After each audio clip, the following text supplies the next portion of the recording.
Oh boy. Oh boy. Oh boy. Started skating again like a month ago. Oh, okay. I grew up skating with him.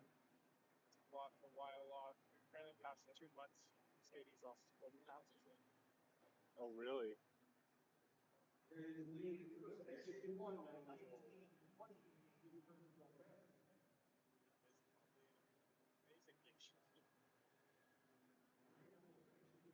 Powered him for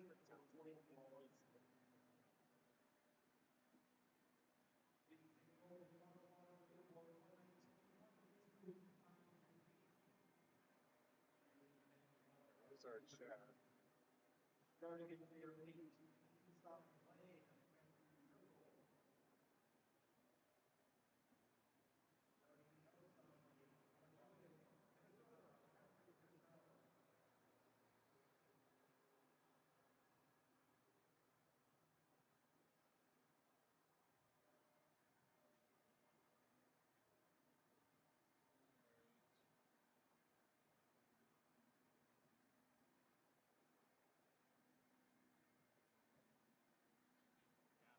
from like people that like the ice Oh, really? feels like they're going Test. we good? Okay. Seems like they're going pretty good, but that last corner Yeah. is getting people. You can get a lot of time if you keep it rolling that last corner today in the 1,000. All right, folks. Those that are finding this back again, another computer crash here. But we put up another stream, and here we are.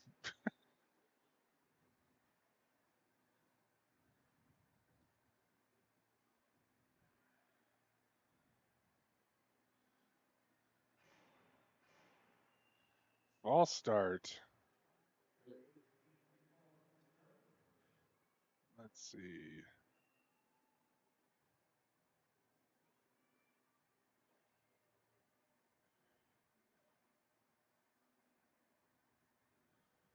So we should have Matthew Trimble and Patrick Cassell.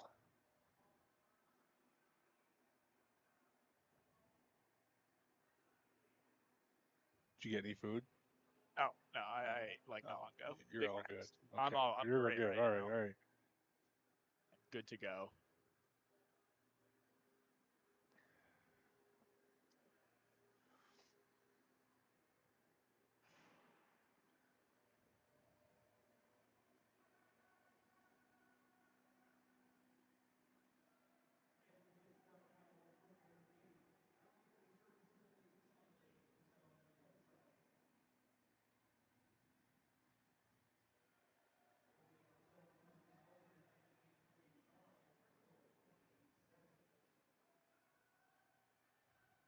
Okay, well, Cassell, let's see. PB for him, 125.05.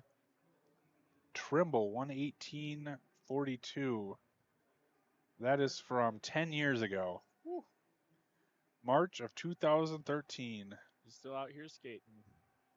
Props to him. I want to be skating that long. That sounds fun.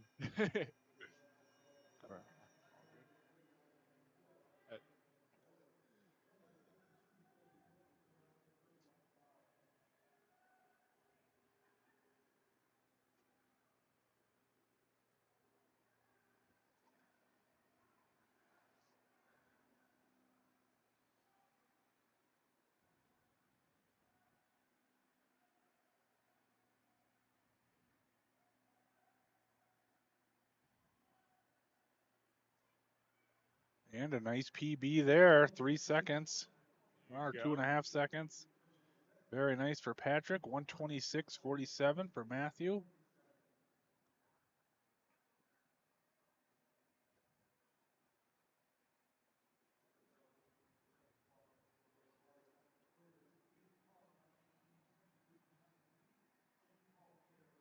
Up next, pair 9, Carl Schob on the outer, or Carl's on the inner, Jeff Terwilliger on the outer. Carl with a personal of 122.35. Jeff with a 121.74.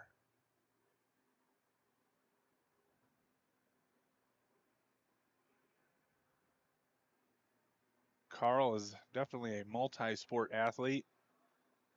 Plays hockey through the winter as well, so I don't think we always see him on a regular basis on like the AmCup circuit or some of the other speed skating races, but splits his time between that and some other sport, or between this and some other sports. So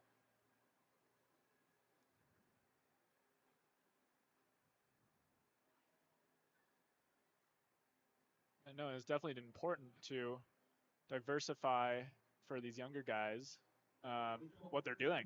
right, right.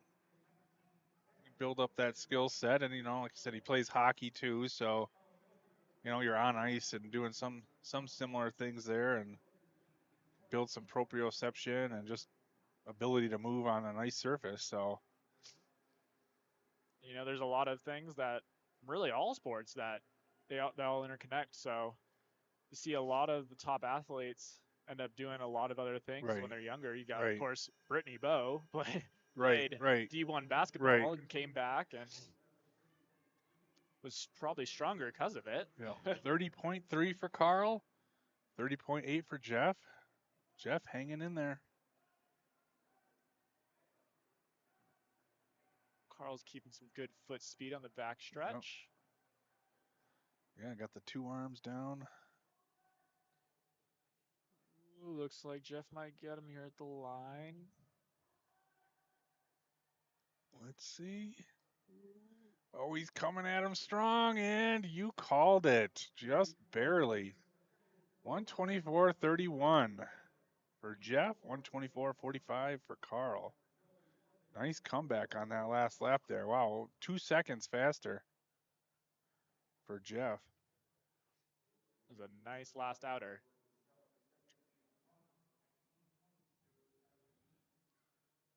All right, I think there's going to be a pretty big PB for Yeah, what do we got here? Guzman in this race. Alan Sy from Midway. Jones Sebastian Guzman Bitar. 121.47 for his PB. 122.30 for Allen. Yep. Watch this. Expect from Guzman a fast opener. See if he can hit these corners. Much different than on the wheels. Yeah, it's got to be just a weird feeling to have the strength to go fast, but just not that feeling for the ice and the control that you would have if you grew up skating on ice or have been doing it for some time. Mm-hmm.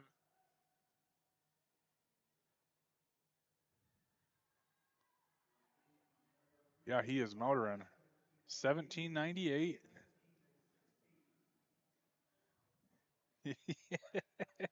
Yeah, you can tell he's not quite comfortable, but he's got some pop.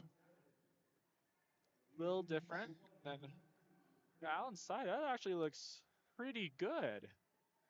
Yeah, I think Allen's one of these Yeah. guys too that does some fundamentally good things, but just Oh, needs some yeah. time to get comfortable on the ice. Yeah, for sure. It seems like a little bit like bottled up in a way. Find his feet in the right places Right, and the motion's real nice, real right. smooth. So that is awesome. Good position.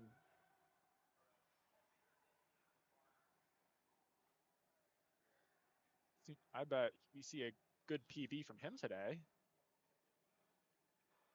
Yeah, what did I say? His was 122.30 for him. Oh yeah. Oh yeah. Go 118 for Guzman. Huge PB. Huge PB for Sai as well. Very nice. 3 seconds almost. Yeah, that's looking real good. Boy, that's nice progress. I expect if he keeps skating like that, he's going to keep knocking time off of those Right, PBs. right. That has the groundwork to be very, very good.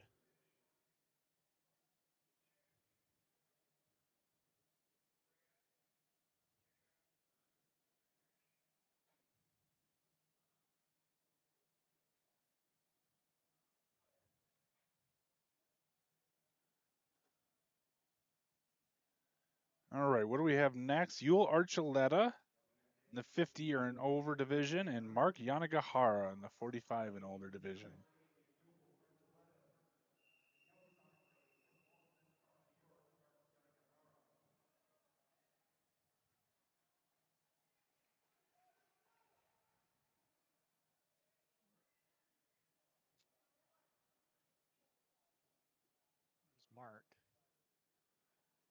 I know you. I don't see Yule at all, huh?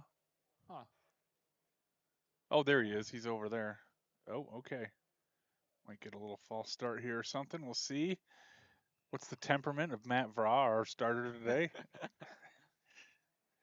Feeling Is patient or he, not? yeah, is he on edge and wanting to dole out some false starts, or is he calm, cool, and collected? Seems like he's cool and collected All right, today. he's letting them go.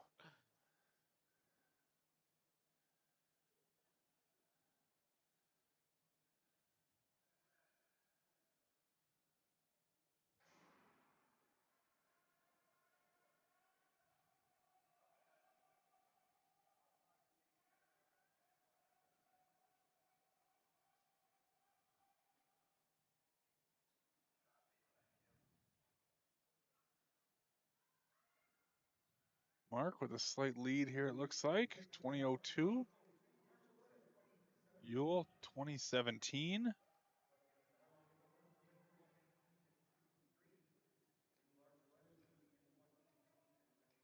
I know Mark's been getting more and more, or maybe it's just been brought to my attention into doing some equipment stuff with bending and rocking and those types of things. I know some of the juniors were using his expertise there, looking to recruit him to maybe go on some trips in the future or help out with some of the equipment needs on some of our travels for international competitions potentially. Absolutely. Mark's a guy that's good influence on the community here in speed skating.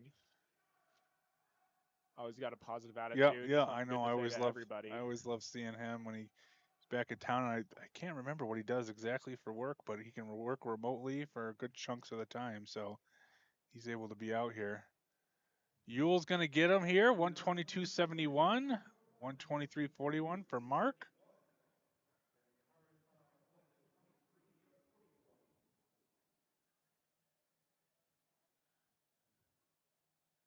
What are you thinking for winning times here?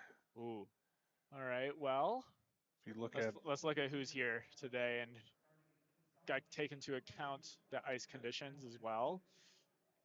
Think to ooh, thinking the winning time today is going to be a 109.0 or 109.1. okay, I was gonna go slower. Yeah. I'm gonna go 109.4. Okay. Yeah. I mean, I've We'll got see.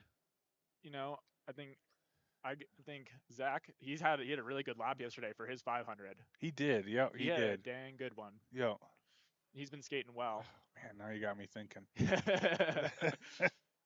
that is Now you got me thinking. that's carrying some real good speed for that 1,000. They're getting to train with him every day. It's pretty good, pretty fun, you know.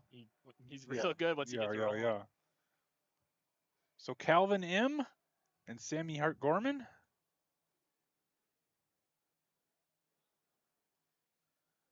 Calvin with a PB of 119.63.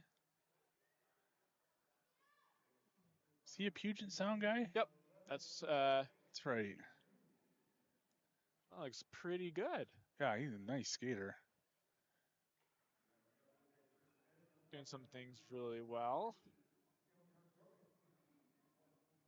It's fun to see a lot Yeah, of these guys out here, these young guys that don't always get the chance to skate on indoor rinks or right, even on long right, tracks at all.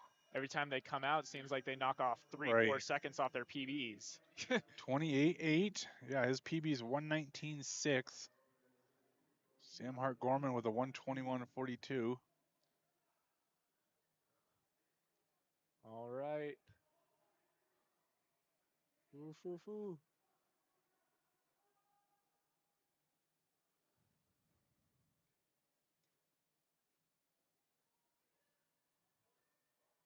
Here you go. Get in the line. And, oh, just barely missed it. 300th off his personal. Sammy Hart Gorman, though, with a half-second PB. Nice. Nice last lap there, 30.9. Made up a ton of time on Kelvin there. That's not much of a drop. That was a well Yeah, executed race. yeah, very good, very well done. All right, next, a Masters battle. Andrew Love in the 50 and older division, and Dan Carney in the 55 and older division.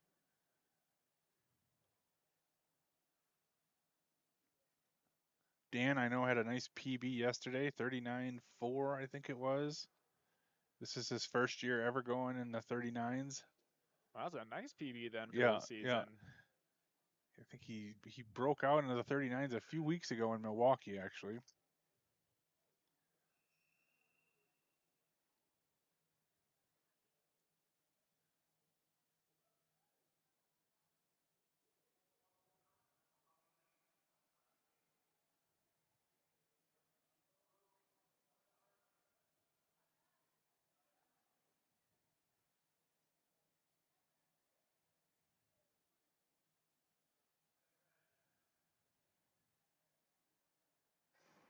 One of Andrew's personal, yeah, Andrew's personals from, oh boy, 17 years ago. Whew.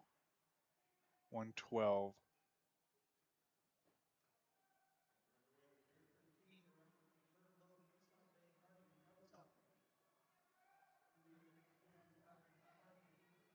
This could be interesting. Looks like Dan's going to get a beautiful chase on Yeah, this back yeah, yeah, stretch. yeah. He's coming up on him fast here. That is a slingshot by. Yeah, yeah. There you go. Sometimes you got to be careful. You think you're going through it for the draft, or then you end up having to slow up trying to draft instead of just going right on by. So nice job there by Dan. Very well done there.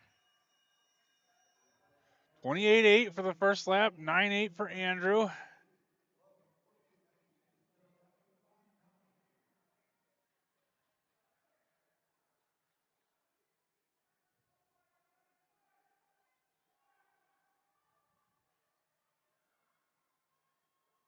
Dan's PB 118.9. Looks like Yep. that will be close. Come on. Oh, just off. 119.17. 2/10. 122.80 for Andrew. Ah, just barely off. Let's see when his PB was from. Oh, from last year at the Yep. same meet. 118.9. Okay, up next, Caden Barber on the inner, Matthew Pelchat on the outer.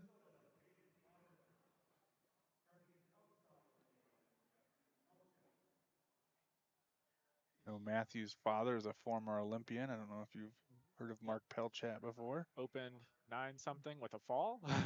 Yeah, I did a 360 and 9.9. I know he doesn't want me to bring that up anymore, but it was impressive. It is very impressive. I did an opener last week as a 500 guy. I did not go 9.9. And nothing happened. Yeah, yeah. He went 9.9. So what happened? Yeah. No, I just skated it. I didn't do any 360s, nothing. Oh boy. Yeah, no, but I think Matthew had a real nice 500 Right, yesterday. A good good PB. PB. Yep. Yeah. Yeah, he's been putting together just a string of PBs this year, and he's new to the sport as well. I think he's got some of a hockey background as well, but starting to get more and more involved with speed skating now. He's young, so he's got Yep. some time to knock some of those Yeah, times down. 18:39, not bad. Not at all.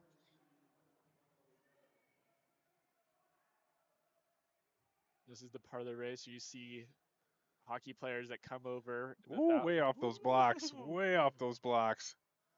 Carrying some speed is probably what that means. Yeah, Matthew's doing the 1100 meter race.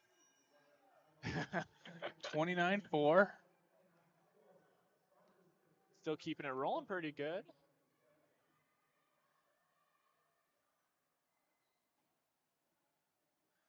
Caden was a 31.7 on that lap.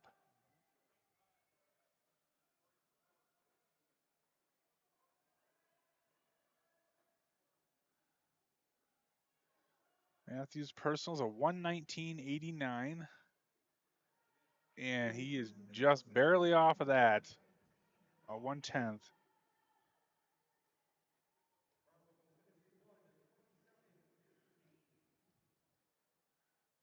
We talked about earlier, not nearly as many PBs today as there was yesterday, and that doesn't mean that people Yeah, are not yeah, skating well today. yeah. It's just a matter of conditions here. Not every day's a PB day.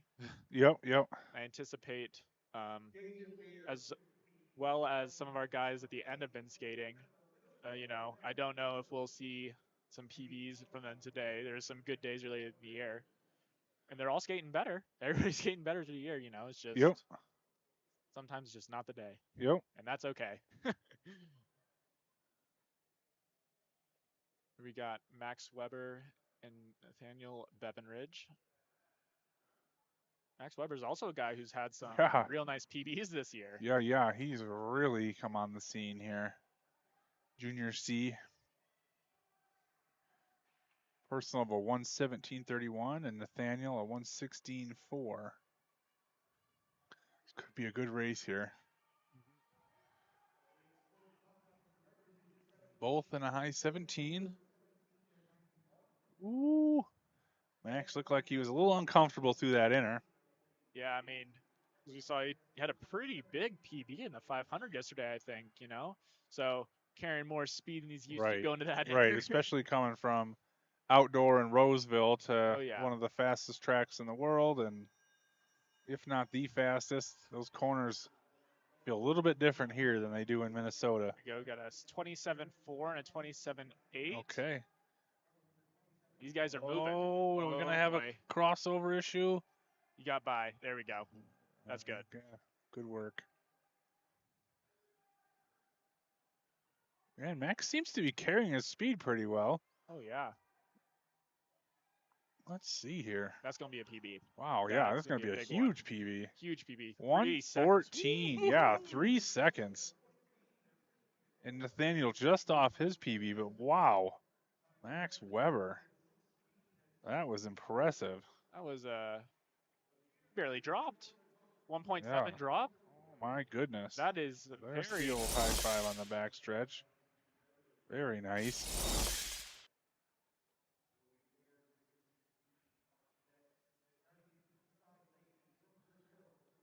All right, Eder. Eder on the inner, Aiden on the outer. Eder with a personal of 117.90. Aiden with a 117.09.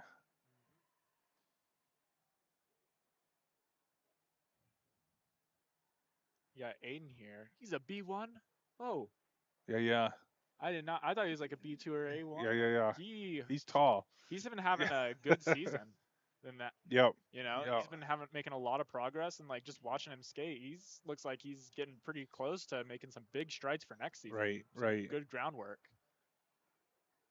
He is starting to get close-ish to making the junior world team this year. Yeah. Next year, I anticipate that he'll be right there. Yeah, we have a few that are moving out, opening up some spots probably for that junior world team with Jordan, Jonathan, and Augie all aging out now. There's plenty of talented young skaters that are coming up to fill those spots on the younger end of the junior system.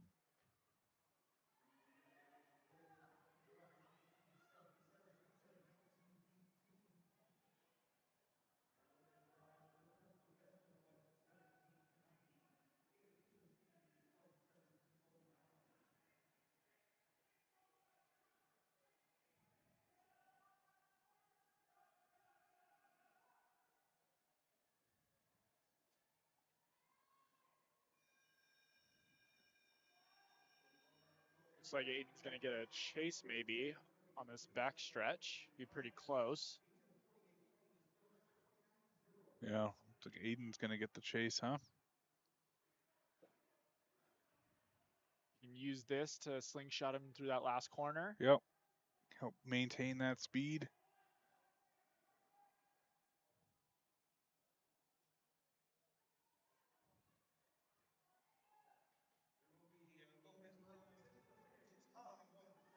$117.29, a big PB. Nice work. Well done, Eder. Aiden about a second off.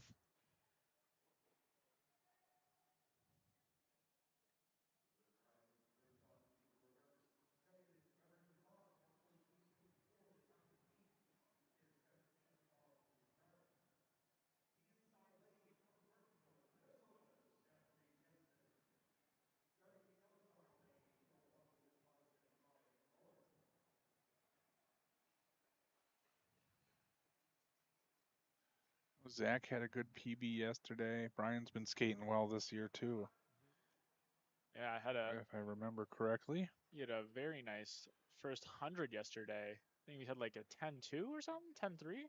It was very nice. Oh yeah. He gets into it in those openers. Very nice.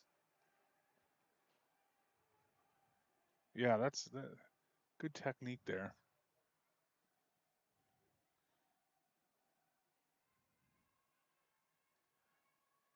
So Brian with a personal of 116.08. He set that last week or a couple weeks ago in Milwaukee. So I'm sure he's looking to best that. And then Zach Jensen, a personal of 118.8. The top here. Yeah, 17.6 for Brian.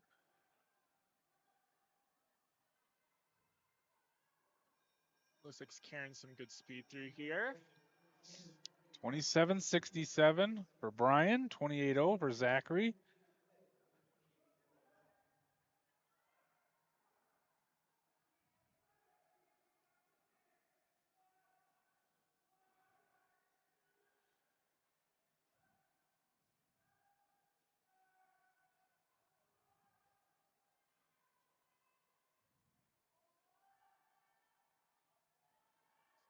And yeah, yep. Yeah, Personal best. 3/10. big Oh, one. big one for Zach Jensen too. About a 2-second personal best. That was very Wow, nice. really nice work there.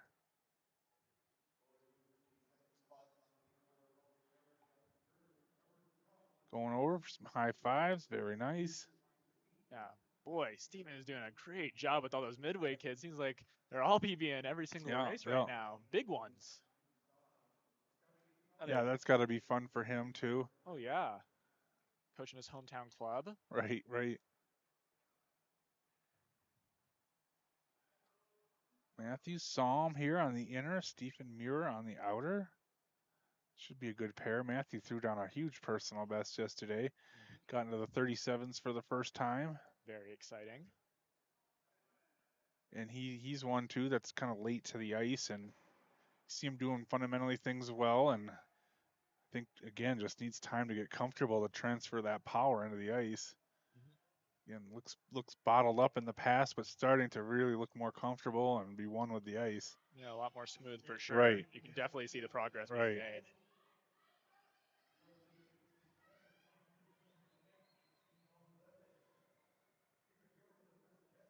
Yeah, definitely improving those corners. I was joking with him in the fall, like, man, used to be every stroke I thought you were gonna fall. Now, like, I feel pretty confident you're gonna make it through the corner. You can actually build through the corner. For sure. Yeah, I know. It seems like you've been knocking off big PBs all year long. All right, he's gonna get the chase here. Can he close him down? Stephen with a 7.0 lap. Matthew with a 7.4. Looks like Matt had a good corner there. Steve had a good first Oh, it looks 100. like he's coming up on him now.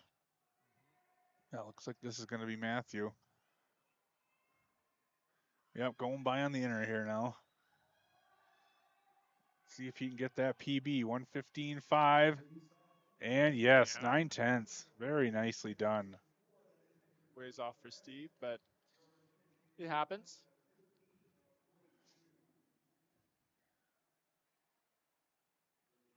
Awesome PB for Matt. Yeah, very nice. And high five with Coach Dave Cruikshank back there. Multiple time Olympian. Believe he was a junior world champion in the 500 meter as well. I don't know what year.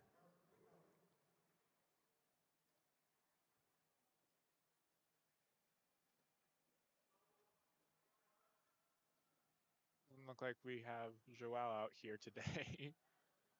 Oh yeah, I haven't seen him around at all. Have you seen him on the ice at all this No, week? No. nope. Yeah, me neither. I was excited to see him. Yeah, yeah. He skated Oh, that's too bad. we were teammates on Fast Team last year, Right. and good guy. Probably doesn't have a coach here to represent him, so maybe his name got left in the draw. I mean, Oh, that's too bad. he's been skating.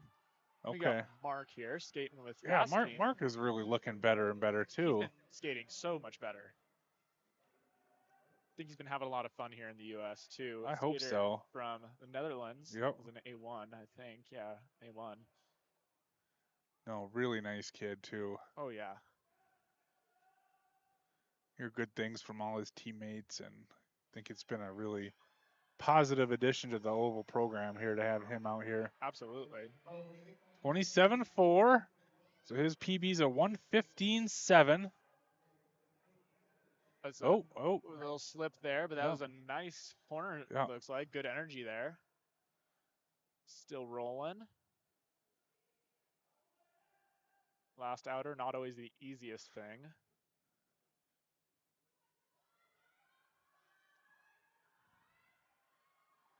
And get there.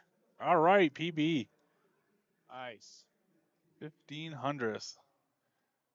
Very nice. That's how you want to end your year. That's right.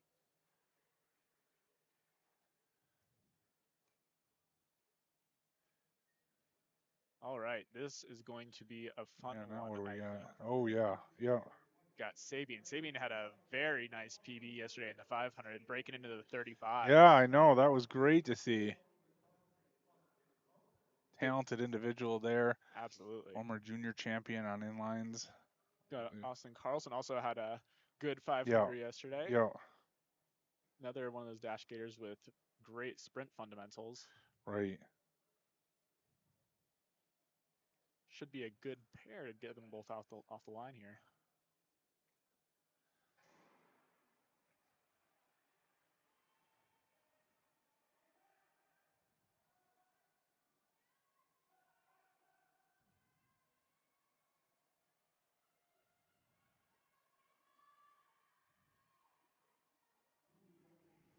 Okay, 17-2 for Sabian, 17-4 for Austin. Those are quick openers.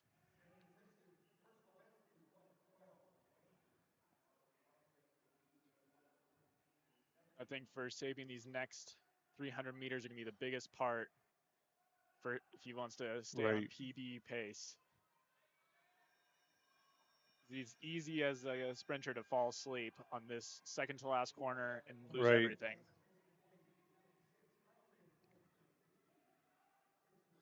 6-2 first lap, 7-1 for Austin. It's like Both guys under the leading time right now. Austin's getting a nice chase, get a visualize and attack.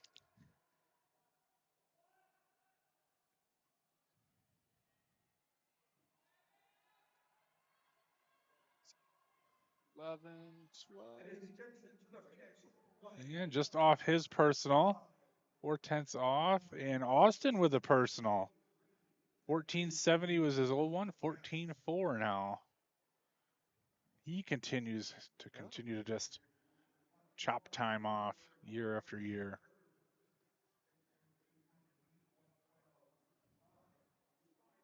Seems like we're going to have a contrast in race Yes, styles. yes. Here we go. This will be interesting. I'm pretty sure. I think Utah's going to go clear over the top. Yeah. Of So Ethan, yeah, so we're gonna be okay. we're gonna have a clear over the top would be my guess as well. He opened 9.8 or 9.7, 9.79 yesterday in the 500. So great sprint speed. And then can Ethan come back? I don't know. I think this will be fun. Yeah. I think this will be fun. Pretty comparable PBs, but you know, Utah's never skated at elevation, so it's PBs from sea level. I think in Okay. Nagano. Okay. Yeah, so this just could be a tall order for Ethan to make up the gap here, but we will see. Oh yeah, he's going clear over the top. He's going clear over the top today. So 16-7, that's the first 16 we've seen. Ethan with a 17-9. Here we go. See Ethan wind it up here. Yeah, he looks like he's still building. I think he's still gonna be building. Yeah. He's still. There he goes. All Okay, right. Let's see if he can track him down. Looks like he was matching his speed at least on the back stretch. Like he started to even catch up a little bit. Yeah. Okay. You know, we might have a race here. Oh yeah. 6-0. Ethan's lap was actually faster, so I'm taking Ethan. I think you're right here. He's gonna eat this guy up. Let's watch this down the back Here we stretch. go. Oh yeah. Oh wow. Look at that gap close. Oh, let's see. It's gonna be close. Let's get it. And Oh, no, not Yuta quite. still got him. Ethan went 6-0, 6-5. PB for both guys there. Oh yeah, nice PB for Ethan. 4/10. Half a second for Yuta.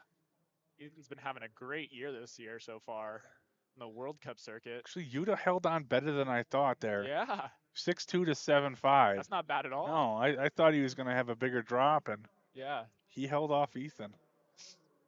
Wow.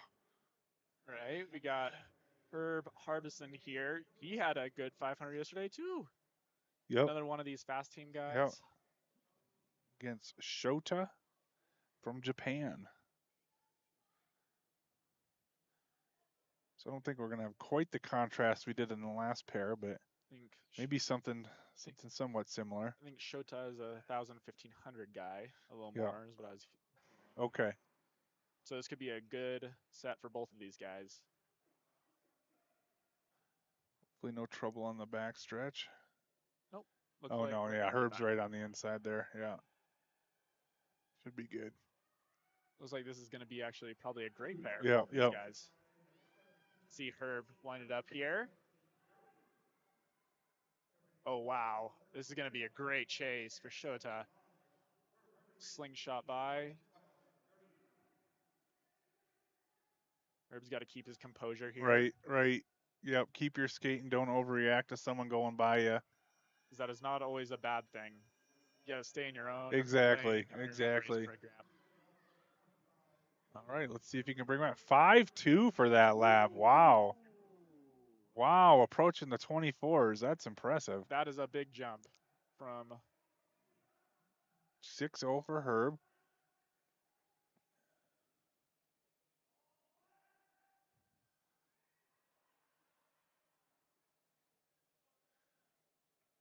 Man, big PB.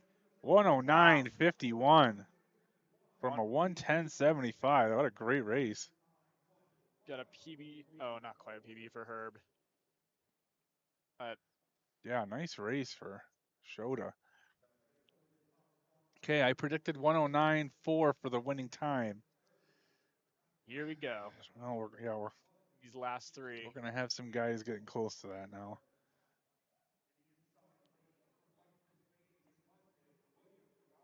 What'd you say? 9-1. 9-1. 9-0. Okay. Somewhere right there. All right. God, I'm feeling bad now about I don't know. Pointed out that lap that Zach had. That's really got me thinking. Yeah, I think Augie's going to have a good one here, too. Right. He's been having a real good season, making some big Yep. jumps across every event. Yeah, across the board.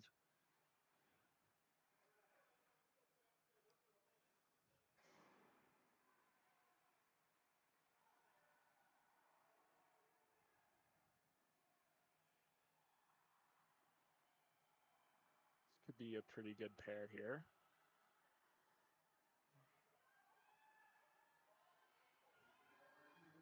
$17.3 for Will, $17.4 for Augie.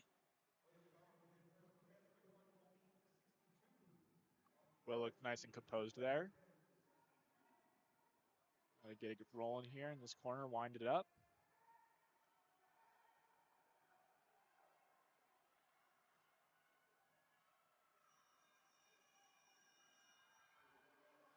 Okay, through and 6-2 for Will, 6-1 for Augie.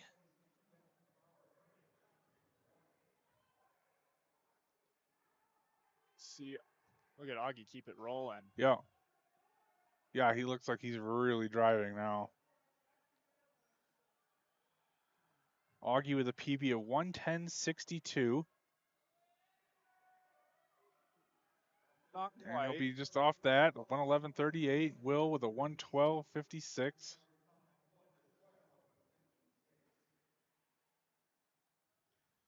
Will struggling a little bit right now, it seems like. But as you mentioned earlier, it's never a linear line. Nope. There are ups, You there go, are yeah, downs. yeah. Just got to stick with the process and keep doing the right things, and good Absolutely. things will happen. Control what you can control, and things will take care of themselves. Yep. Seems like it's going to be a good pair here. A couple guys that open quick. Yep. Tanner Worley on the inner, Ignaz on the outer. Tanner got second for US 500 guys yesterday. Yep. Seems like something going on over there. Tanner. Tanner's pointing to something. Armband? I think he had an armband on. Does he? Maybe he forgot his transponders or something, and Doesn't want to wants to keep his time.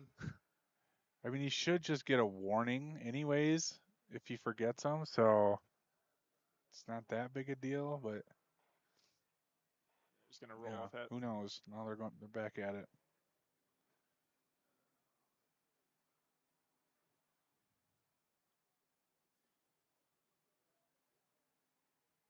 Tanner's thrown down some real good times this year. Done a lot of improvement in his skating. Yep. Yep. Another real good inliner that came over to ice. Starting to finally see the process through. Right. It's not an easy transition to make. It's not the same sport. 6 Both 8. 16.8s. Ooh, almost clipped there going in. That's nice to have some others outside of the U.S. coming here to race too. To have an Yeah. Austrian, some Japanese. These are guys that have international experience. Right. Too. Adds a little bit of excitement, I always think, to the competitions. Absolutely. You can get real bored, I guess, of seeing the same guys Yeah, every yeah, single weekend. yeah. So adding some new faces is awesome. Tanner with a 5.8. Tanner's normally got a pretty good last lap, I think. Yeah, so he's got a good combination of speed and some endurance. he threw down I think at the fall trials or the winter trials for the U.S. He threw down a good 1500. Right, right. Real good one.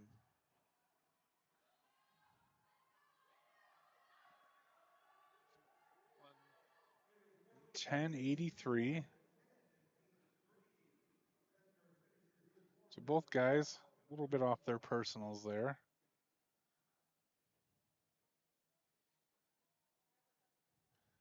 Final pair, Emery Lehman and Zach Stoppelmore. Emery with a personal of 109.30, Zach 108.41. But their target time is 109.4 since I predicted that. Yeah, no, a couple World Cup guys here. Yeah. Zach got to skate the 1,000, and Emery skated 1,500, 5K, and team pursuit this year at World Cups. Might be a little crossover issue, maybe. I think we should be pretty close. Could be.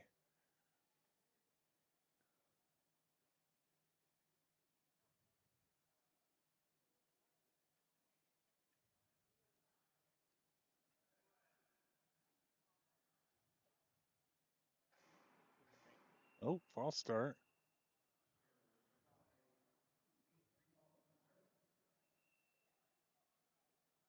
Zach is not slowing down. Couldn't quite tell. Was it Zach? No. Starter's holding both flags, or his assistant, so I don't know what that means. I don't think Both of them? I've seen that before. But I think important thing for Zach in this first 400 meters is to not worry about Emery and do his own thing. Yeah. Because it's easy to try to go out a bit harder to not worry about your crossover or go too slow to get around. It's easy to do that.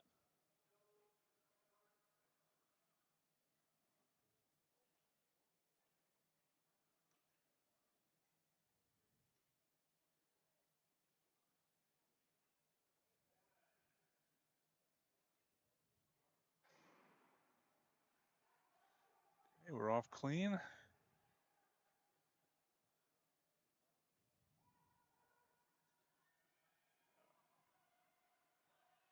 Looks like it's going to be a clean crossover, so that's good. 1680 for Zach. Building some real good speed Yeah. there.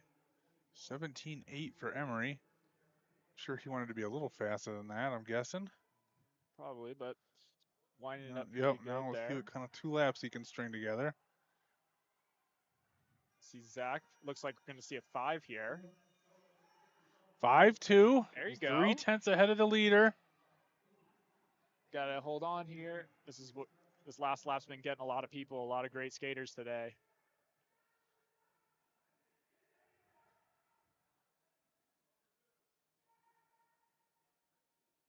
Seeing some good skating in that last corner. Here comes Emery. Oh my gosh, did he get him? He did. 109.77 for Emery with a 6-2 last lap. That is impressive. What was that? What was his first lap? Boy, I don't know. I don't remember. Probably right around there. Might not have dropped at all. Yeah, very nice. That's just 0.4 off his PB, so that's a good showing there. Is it going for Emery? 109.5 was the winning time, so we were both wrong. Ugh. Zach just didn't have the last lap that time for it. Well, he went out fast in that first lap, and that's what you got to do. Yep. Got to give yourself a chance. So I think we just have a few thousands now in the champion. Yeah, 5 pairs of Champions Challenge 1,000. And then we're going to take a break, and then we'll head into some of the 3K and 5Ks. I think at that point we'll let you go. You know, Let me go. I think maybe Ethan said he might come on up and commentate for some of the distance races, which would be great. I'm going to message him right now, see if he's down.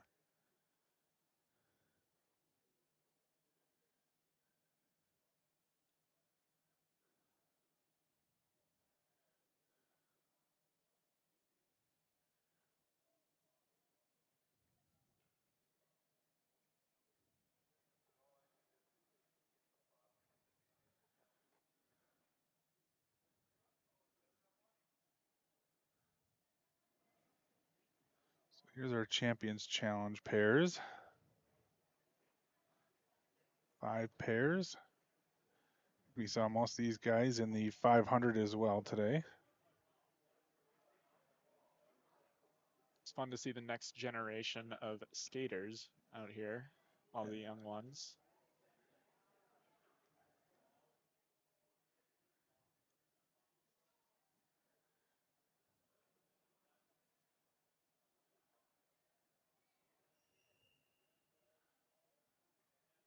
Okay, they are going into it now. I thought maybe they'd take a little bit longer break, but we're going. Oh, I'm looking at the 500s here. No wonder all the names seemed exactly the same. But it is mostly the same ones. 5 pairs again. Mariana Acero Pineda from Colombia here. No personal. Yeah, looks like maybe her first 1,000 ever.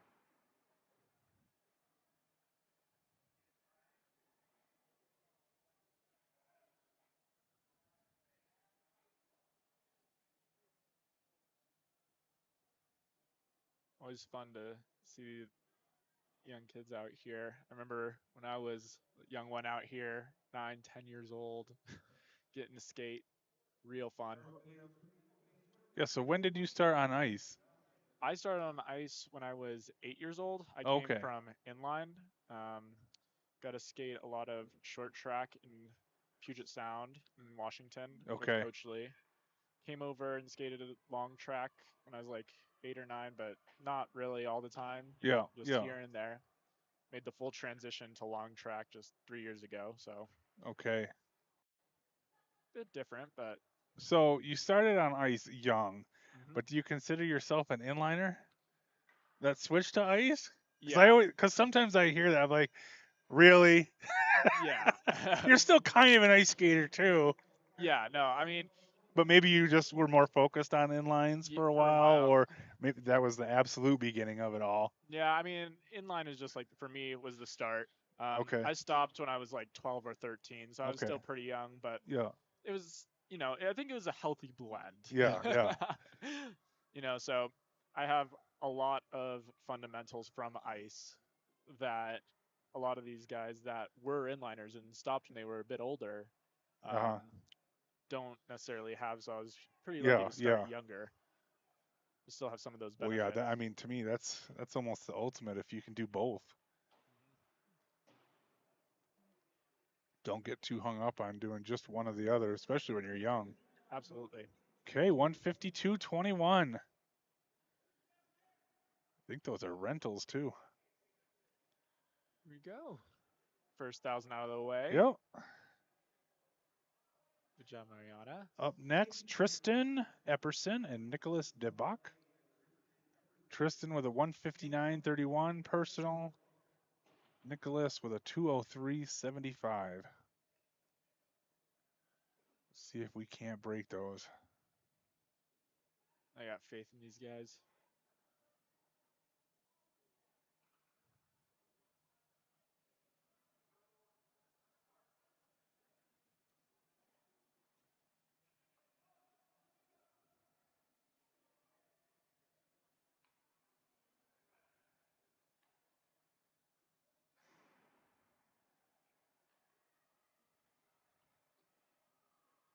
I've seen Tristan out here Mm-hmm. skating time trials throughout the whole year, and he's a good little skater out Yep. here. Yeah, absolutely.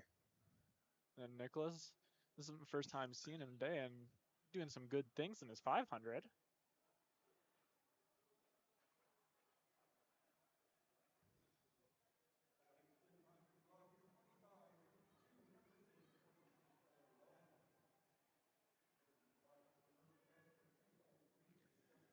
Get on those blocks, guys. I know you're young. I always love watching some of the younger skaters do thousands because it always turns into a race in the last Yeah, 200. yeah. Pace it out and Yeah, sprint. doing a little pack racing in a time trial. Oh yeah, Yeah. nobody's innocent. Yeah, I Nobody's know. I know. Been there, done that too. I'm just not going to let my pair beat me. That's all that Or at matters. least try not to. Yeah, exactly. Okay, coming through, both with 46-second laps.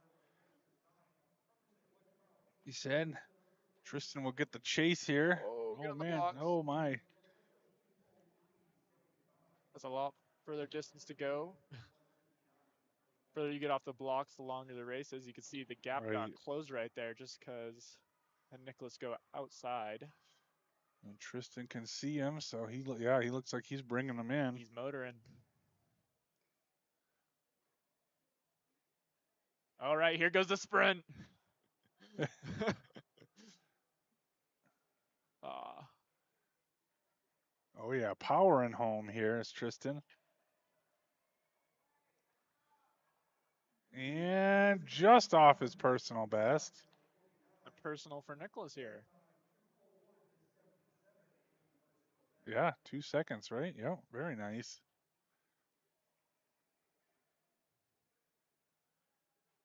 Okay, up next, Emma DeBach on the inner, Anders Ord on the outer. Emma with a 150.84 personal, Anders a 148.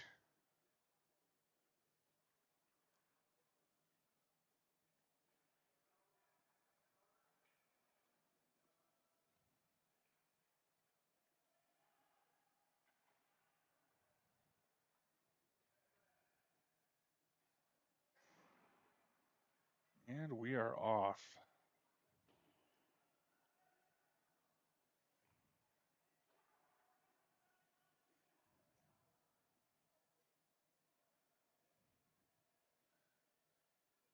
Imagine that outer's even trickier for a youngster Oh, to absolutely. start on. I know, even as an adult, it's just a different feel. You almost remember feeling like, oh gosh, I got to do more, like because it's just a different lean, and you don't Mhm. feel that same pressure. So Yeah, there's a absolutely. tendency to really reach in and just start grabbing for the ice or rushing, and especially when you're younger. Oh, absolutely. Yeah, that's hard enough as is for Right, the elite skaters. right. There are plenty of very elite skaters and people even at world championships that in the 1,000 meters end up opening like 3 to 5 tenths slower Yeah, than when they're on the outer versus the inner. yeah. It's a little different dynamic. So Emma threw in a 36, Anders in a 39.9. It's like Emma could have a very Yeah, nice PB here today.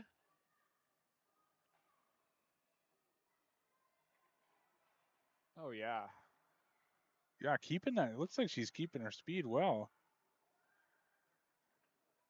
seems like it could be nearly 10 seconds here.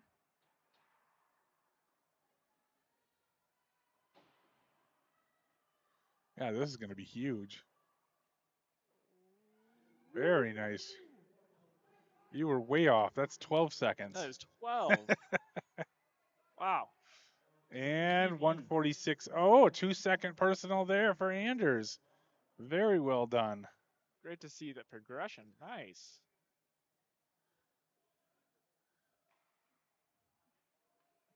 Anders is probably, what the heck, Emma? Your personal's a 150. Thought we were going to have a close pair.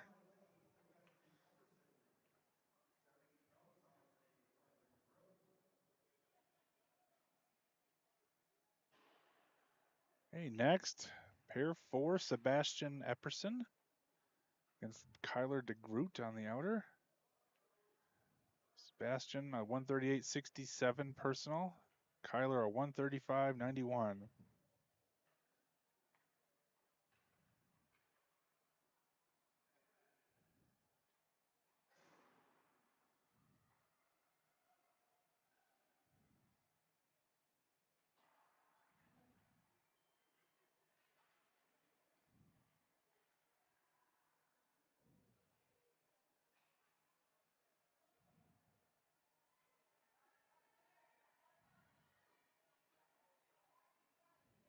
Kyler, 21.78. Sebastian, 22.75. Looks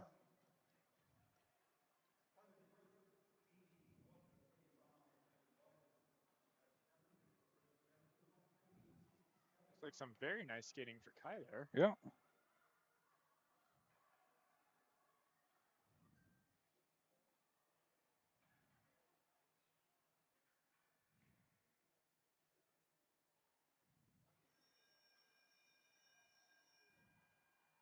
And bell lap, 33.7 for Kyler.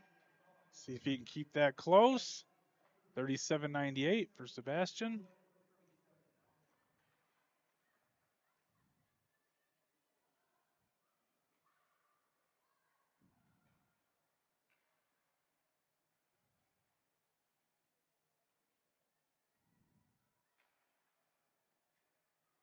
Here comes Kyler.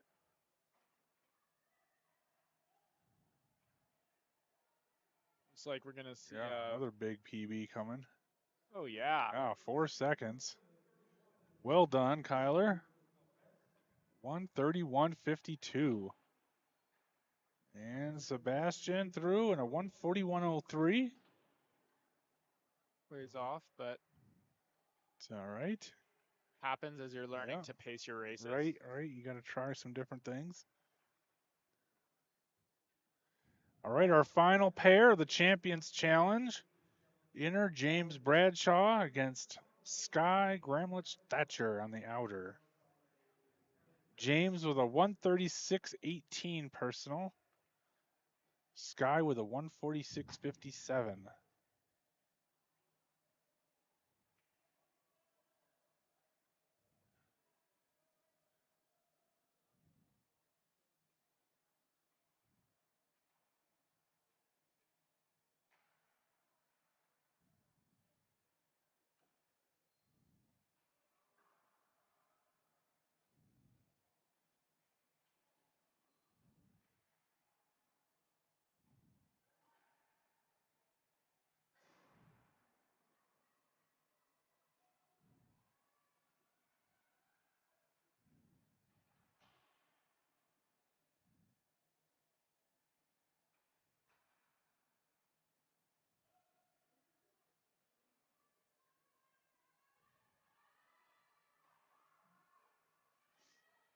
Hey, James through 22:47. Sky 24:41.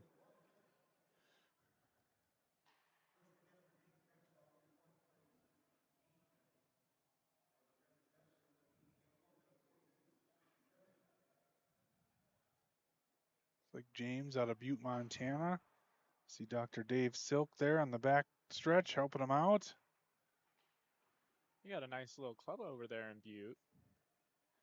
Yeah, Dave Silk is starting to build some things back up there, and obviously his son is skating extremely well in some of the distance races. Yep, doing a He lot of went, things. 6:47 in the 5K a couple weeks ago in Calgary.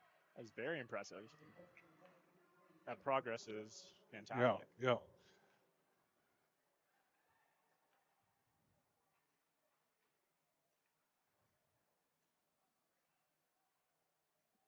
Keeping that foot speed Right, he going. is. Yeah, he looks determined. That's for sure. That is awesome. That is just what you want to see Yep. out of a 1,000. Yep. Continuing to fight all the way through here. Oh, just off his PB, 800th off.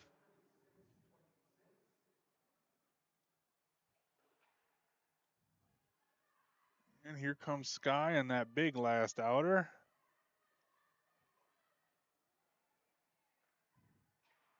She is through in a 155.17. Okay, well, that will conclude our thousands for the day. We'll see when we have a restart coming up for, I believe it's the 3,000 meter women up next, and then the 5,000 meter men. So, Cooper, thanks for joining me. Appreciate you hopping in here and giving us some of the insights of one of our top skaters currently racing. So, Been a pleasure. much appreciated. Let's see. 12:06 for our restart time. Put that in here on a screen, and then hopefully we don't have any more crashes, and everything just runs smooth. So, see you guys soon. Sweet.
All right.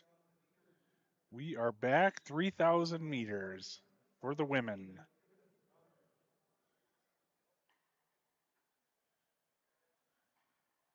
Up first, Judith Smouter in the 70-plus division for our Masters Open.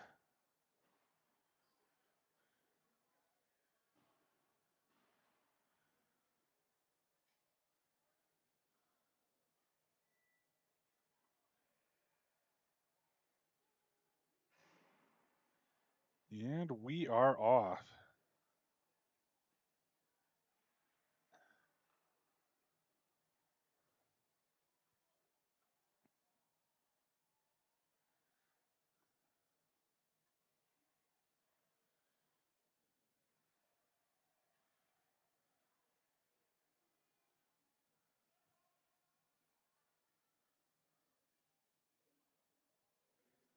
Don't see a personal for Judith in speedskatingresults.com. But based on the way she skates, I don't think this is her first time racing. That's a very nice weight transfer and great rhythm. I think John McLennan, the creator of Speed Skating Results, said he did find some results for her from 1974. I don't know what they were, but so clearly she has raced before, according to John, and just technically wise, obviously, she has skated before. So that's some good skating. So lap time of 45.85 there. Let's see if she can keep some good consistent lap times here for this race.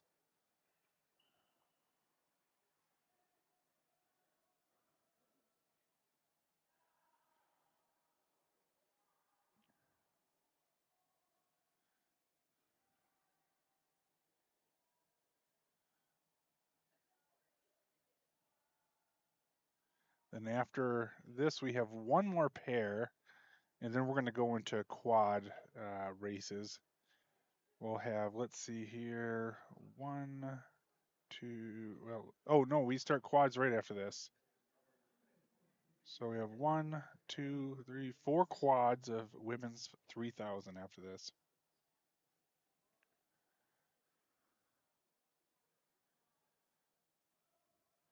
I know one of the things to kind of look out for is I believe Greta Myers is going for the national junior record in the 3,000 meters. So that's one of the targets that she's trying to accomplish this weekend.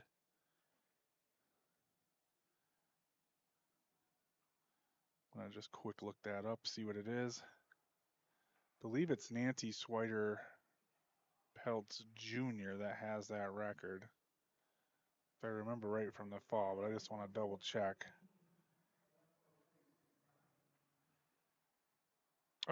Nope, I was wrong.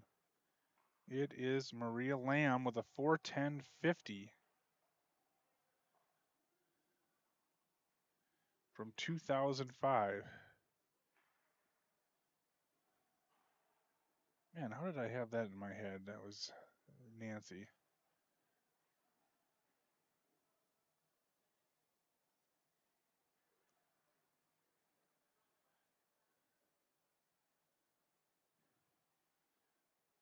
So Judith's last lap was a 46.92. Let's see what she comes through with here.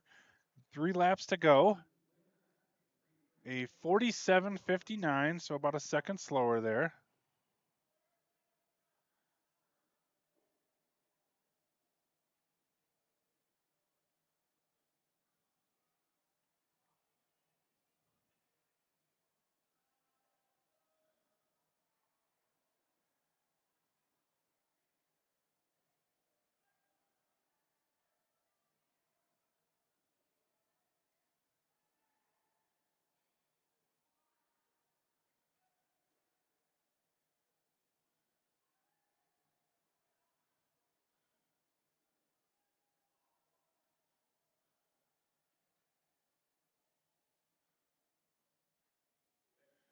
Went through 47.8, so another 47. Hopefully we can hang on to these, maybe even bring it down a bit. That was 2 to go, so next lap will be the bell lap.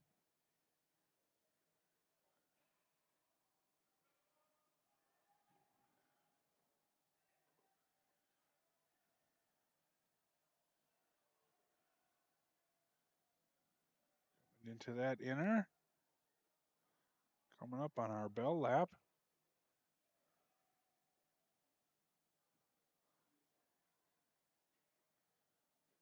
Oh, and actually looking on speedscattingresults.com, Judith does have her personals updated by John McLennan. So nothing for the 3,000 listed there, but there's personals for the 500, 1,000, and 1,500.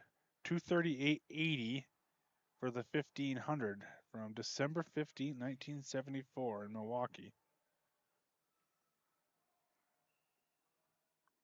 Where he dug those up.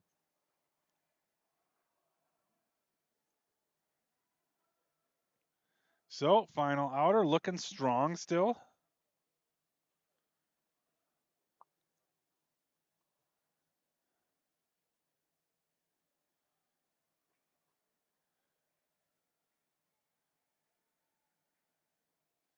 And down the final stretch.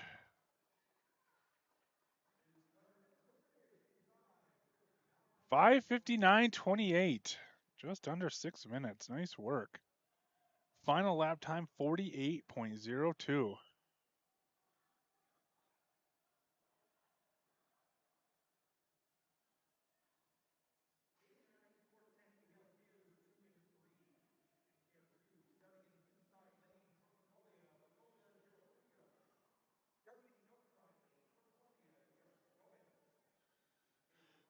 So, in our first quad here, which was pair 2 and 3, on the inner, Batulga Garatulia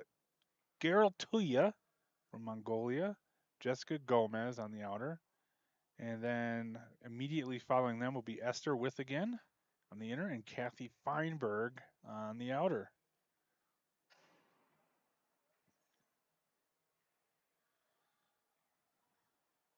Personally, I never liked starting in the second group. Not that it was a huge deal, but you know, I always felt a little bit rushed, or that it was out of the ordinary, but not a big deal. Boy, she is really going for it here.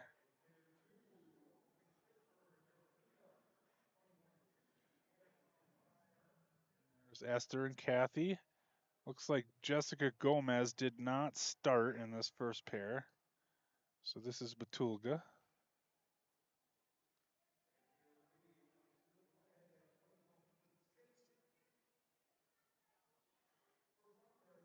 Kathy coming through. 27.73.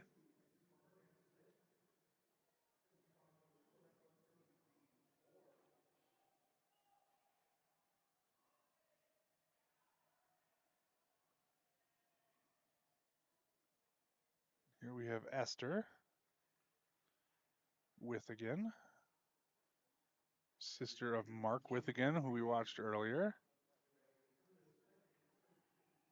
It's cool that she was able to make the trip out here, visit the brother, and also get in some good racing.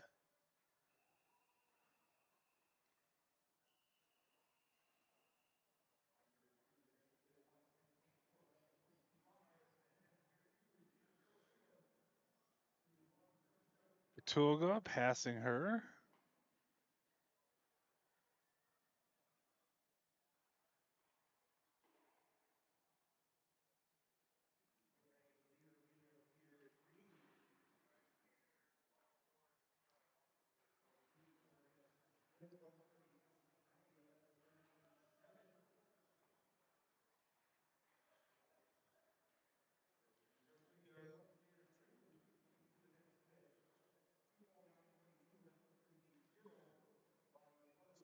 Batulga with a 38.0. Kathy with a 44.93. Esther Withigan with a personal of 4:58.50. This is her coming down the front stretch here.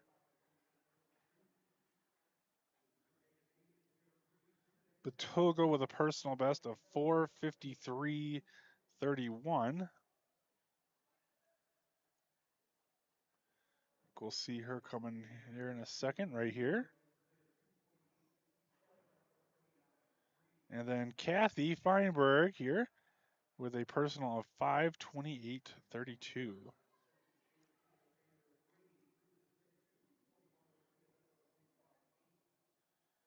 Kathy looking strong, keeping that rhythm going. And here comes Esther. Looks like 2 to go for her.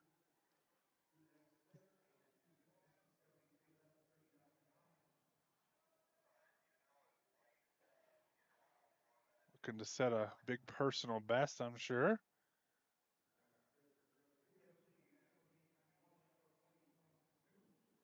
There's Esther down the backstretch.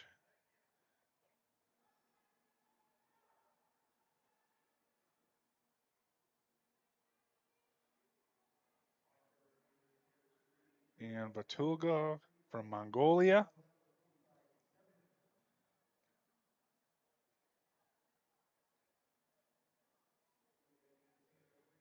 And finally, Kathy coming through here on her backstretch. Again, keeping a good, strong rhythm. You can see her trying to get that body weight onto each push. Very nicely done.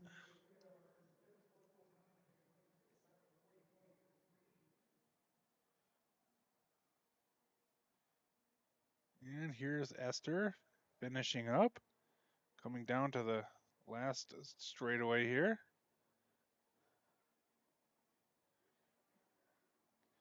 See Kathy in her sights now.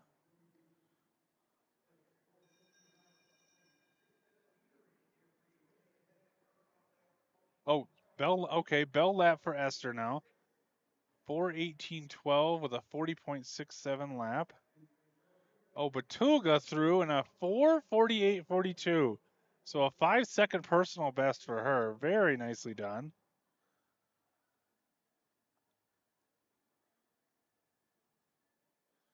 And Esther chasing down Kathy now.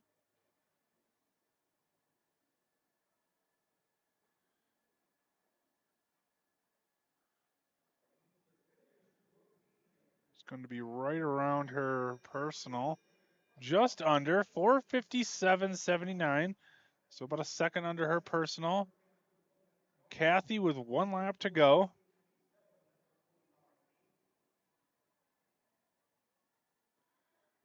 It's cool. Kathy joined us this last summer for our Women of Speed camp, where all our top national team women participating in that camp, along with some of our other juniors. So it was great to see her contributing and being a part of that. I don't know, that community of women in speed skating.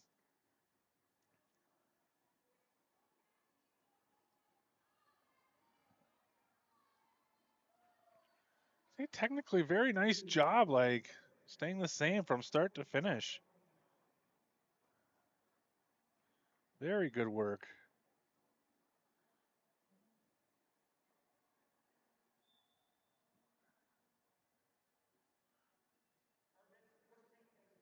Okay, up next, pair 4, Isabella Rodriguez on the inner, Libby Williams on the outer. The next group right after her will be Selena Sue and Leah Choi.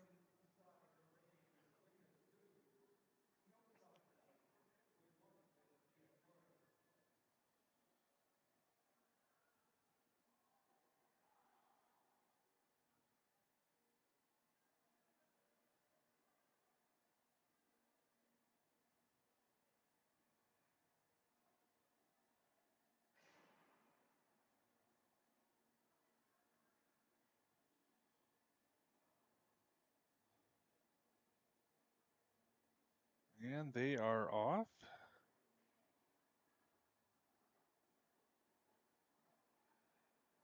This is Libby Williams and Isabella coming down this front stretch here.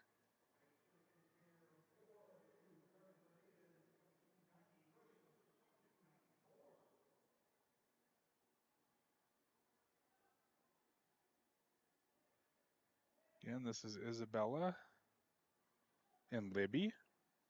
Libby, part of our junior world team this last year, competed in Insel, Germany. Now, we talked a little bit earlier, the heartbreak of their team sprint event where they were disqualified for a safety violation with a little bit of skin showing on our ankle guards. It also happened to the Dutch women's team pursuit team this last year. Happened to our men at the Four Continents a couple of years ago. So it's one of those things, I know, especially on the senior level, we've really tried to tighten up, make sure everybody double checks each other with teammates, also with coaches that are there, kind of just run through that checklist to make sure all that equipment is up to snuff. There is nothing worse than losing a race on an infraction like that. I know even for our world record team pursuit, we were lucky enough, we had Ethan Sepron was our substitute that day, and he noticed as Joey was getting on the ice, he didn't have his gloves on. So thanks and shout out to Ethan, who I think might join us a little bit later, for noticing that, and consequently it turned into a world record. So if Ethan hadn't noticed that, we might not be the world record holders. Whoa, little slip there. Isabella.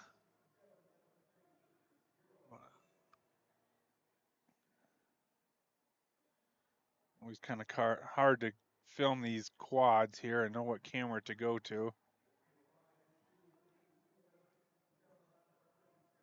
So Selena through with a 37.2.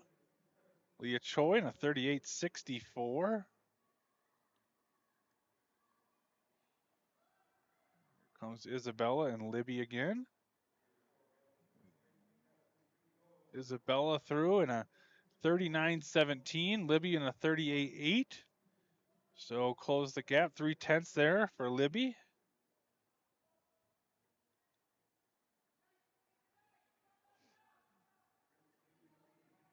Here comes Selena. 38.17, having a nice race here. Leah Choi, 38.31. Nice lap for her as well. Some good solid skating here.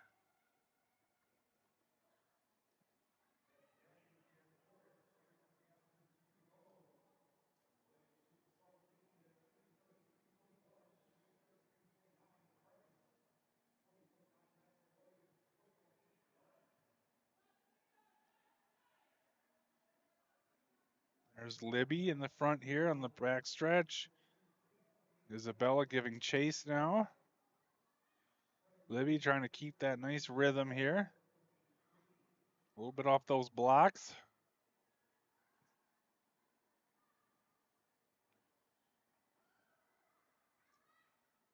See what kind of lap times we're looking at here. I think Libby had a 40.9 the last lap. See if she can get under that. 40.2, so a good negative split. Isabella down to a 42.6. So here we have Selena coming through. 39.8 and 38.6 for Leah Choi. So these two are having a nice pair. Very well done. There's Selena and Leah. Let's see if we can get back to the finish of Libby and Isabella. So Libby in a 4:53.21. Isabella 4:59.32. Here comes Selena 4:47.38. That's a big personal best. 4:50.00, a personal best for Leah as well. So both women getting big personal bests in the 3,000 meters. Very well done.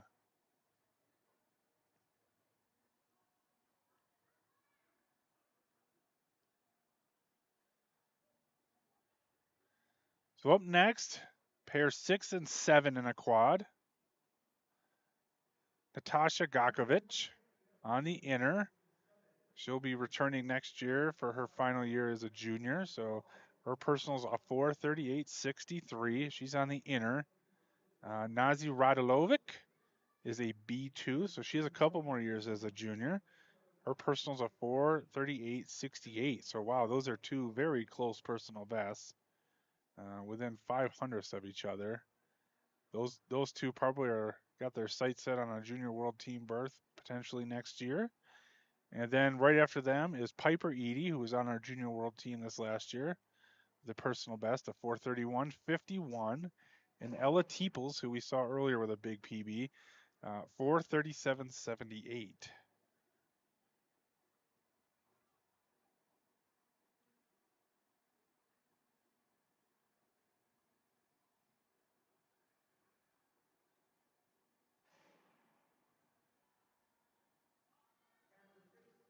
Oh my goodness, here we go. We've got some star power with us now. Ethan Sepran is joining us. Here you go, man. Thank you. All right, ladies and gentlemen, Ethan Sepran, World Cup champion in the team pursuit, bronze medalist in the team pursuit, has offered to sit in and give a little commentary for our distance races. I might even step out for a little bit and turn the whole show over to Ethan for a little bit if he doesn't mind. Oh, it's a lot of pressure, but Well, you know what the nice thing is? So when you're doing quads like this, you can almost just keep on the same camera. mhm. But other than that, we basically have two cameras, and I'll show you how to switch here. Oh, So okay. this is the front stretch camera, Okay. and then when they go there, then you can go to the back stretch camera.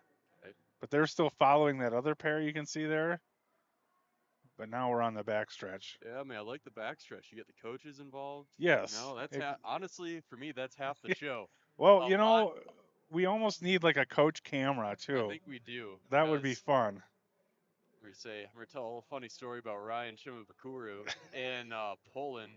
I believe it was World Cup 6 or I don't know. I think it was World Cup 6 in Poland this past year, and I had about 2 laps to go, and I was catching my pair, and he was getting very, very excited because I had a chance, win my pair, Yeah, win my yeah. race. It was A group, it was all on camera, and he was skating forward, but he caught a rut in the ice and fell Oh, forward, and he I almost, I heard about as that. I I didn't.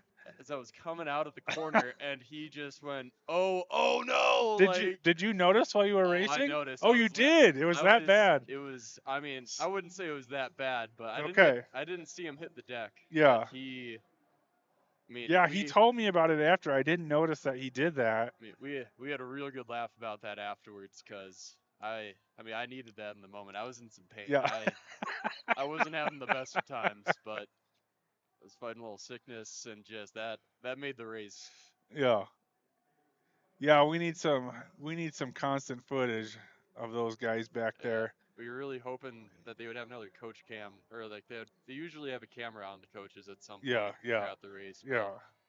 yeah, he almost Yeah. let go of the lap board and everything. Yeah, we're a little too low tech for that. Well, maybe we could This get is one. good We could though. get one more camera, maybe. But I mean, considering we can barely get these two working, I don't know if I want to push my luck. And my computer keeps crashing, so. oh no. But yeah, we try. Oh, I mean, it's a good setup though. I mean, just to give the people what they want, just being able to Well, watch yeah, racing across the country. yeah, for friends and family especially, and Yeah, even I mean for the athletes too, just being able to go yeah, back, exactly. even hear what you're saying, what Tambo's saying, what Cooper's saying earlier. It's an awesome tool to have. I mean, Right, right, you get to compare yourself to other athletes at World Cups, just being like, okay, right. what do they look like at this point in Exactly, the race? exactly. What's going on here? All right, we're getting close. We're coming up on bell lap here Yep. for Natasha and Nazi. Now they have personal best within 500ths. Ooh. Looks like it's not going to be quite that close. Nazi is pulling away a little bit with a 40.66. Piper bringing her in. It's like a 36.99 for Piper. Piper's still looking strong. And That's Natasha with a 41.3. And then Ella hanging in there too. Yeah. Ella is chasing them down. And she's a C1. It's impressive. I think. So, yeah, go Did you ahead. say a C1? I Yeah, believe, C1. if I'm remembering right, me being a guy, I think my junior C1 time in the 3K was like a low 430s. Oh, okay. 434. So, I Okay. mean, we're looking at 430 something. So I Piper, think. 432. 7. And Ella, 439. That's really impressive. So hanging with the young Ethan Sepran. Okay. I think she skates a lot better than I did. I did also. I know she's doing a lot of work with Shawnee at some point. Yeah, I see him working with that little group here from the Oval with some of the club kids. Yeah, I mean it's fun. It's fun watching him coach as well. Yeah. He's, great inspiration. He's always, even as a kid myself, he would Right. just be like, "Are we playing Mario Kart today? Like, bring me DS." I'm like, "Absolutely, Yeah. I did." I didn't go to skate. I went to hang out with Yeah, Shawnee yeah. whenever I could. Yeah. Yeah, coming from Chicago as well, Yeah. Got similar roots there, and one of our skating legends for sure. Absolutely. So here we have our final quad, Rebecca Simmons and Greta Myers. I mentioned this a little bit earlier before you joined, but I know one of the big targets for Greta is to set the junior national record. Yeah, believe Which it. is 4:10:50, I think, from Maria Lamb. That's fast, but I think that's doable. Yep. I Yep. mean, she's had a great year on World Cups. Just, I mean, doing the full circuit. Right. And That's an experience too. Yeah, and doing really well at Junior Worlds Right. too a few weeks ago. Right. She's definitely a bright spot for the future. But I mean, the full World Cup circuit, even as a senior, is no small challenge. No. I can remember even just my first World Cup, coming back, having to deal with jet lag, Right. everything, and having the pressure of competing with the best in the world. It's intimidating, but she really tried to take it to everybody in skating. I believe the 500 to the 3K some weekends. Right. Yeah, a lot of racing too. Yeah, it's tiring, and multiple 3-day weekends throughout the year. Yep, and then you got the different food situation, different beds, like you said, the jet lag. Food is the There's biggest battle. a whole lot of things that are different going on there. Yeah. So we also have Marley Soldan and Thalia Staley going through here. Okay. Both of them were also on our junior world team. Yeah, is this I guess not Rebecca, but Greta, Marley, and Thalia, are they the team pursuit team for the ladies? They were, yes. Yeah, I believe. What, did they get silver? Yes. Or was it bronze? Bronze. I think it was bronze. Okay. Oh, Lily Bowler subbed. All right. Okay. Thank you, Lily. All right, let's see. 1-4 from Greta. I believe 4:10 should be, I don't know, just above 32 second average. Right. Yeah, she's definitely under there, I would say. Yeah, I think her biggest thing this year has just been trying to take it too early in the race. Right. I mean, she's so strong that it's easy to just get caught up in the moment and just go for it so early on when you feel really good. But I mean, patience is a massive skill you have to learn in these distance races. Yeah, especially for distance skating. So, and I think she's made some strides there too. Mm-hmm. But yeah, and occasionally like you'll see her. I think it was U.S. Championships where she just really went after Mia there. Yeah, I mean it's fun. And it's fun seeing them race. You gotta test yourself a little bit, but sometimes it's a bit of a big drop there. It'll catch you later. But it's a 2-4 from a 1-7 the lap before. She's got to keep it here, especially with 4 to go. You can't afford to lose time. Especially just the entire back half. Hopefully keep her tempo up and just keep working. Looks like she's got the other pair in the quad in her sights here. Yeah, so now she's going to be able to chase them down. 3-0. 33-0. Just got to keep it here to Yep, stay under yep, yep. 410. So you can see here on the back stretch, we got Thalia, Marley going to the inner, Greta giving chase. Yeah, man, 3,000 meter quads are honestly probably my favorite Yeah. thing, just because you get the wind going. Yep, It's, yep. if you're on a really good one, and maybe I don't know currently how good of a race it is for Thalia and Marley here, but if you have a little bit slower of a pair in front of you and you can just catch up to them and just race them, all of a sudden, just Right. just keep that speed rolling. I know it's interesting. You wouldn't think being in a quad makes that much of a difference, but it does make some difference for sure. Definitely does. We definitely notice faster times out of a quad than just pairs. And usually the other part too, at least if it's in the middle of a quads, you have all those people Oh my warming up on goodness. the warm-up lane as well, and just kind of getting a little bit of the wind going your direction. Yeah, well, especially, last pair now, there's not as many people, in the Right, right. inside, but in World Cup ice, if you're in the middle of the quad, you just can feel the wind Yeah. roaring. A few years ago in the bubble, the 2021 season, I believe both my 5Ks were in the middle of the quads, or there were at least two quads after Okay. my Okay. pairings, and Yeah, I you mean, lit it up. yeah. I set personals the past two times, or Yeah. my first two times in Herenveen. Let's see, I think it was about a 413. Yeah, yeah. So just off the national Man, record, right around her, maybe just off her still, PB as well, I yeah. think. Another strong performance See, though. there's Rebecca finishing 427.11 for her. And now we have Marley and Thalia finishing, Yeah, coming around that last corner.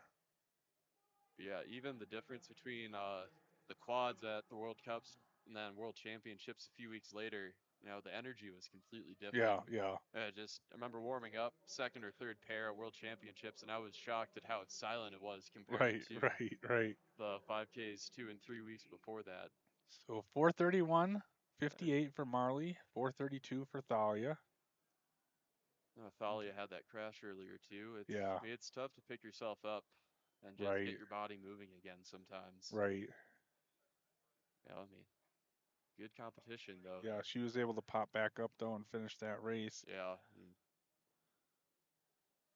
it's tough. Crashing isn't the Oh, silver for the women's TP. No, we were debating there. Your dad just texted, keeping us corrected. Yeah, no, it's exciting to see just three girls come together,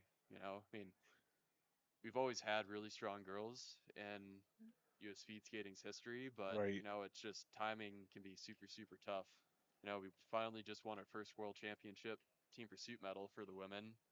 And, 5 years ago now, the bronze at the Olympics, that was even a last minute put Yeah. together, we just Right. gotta, Right.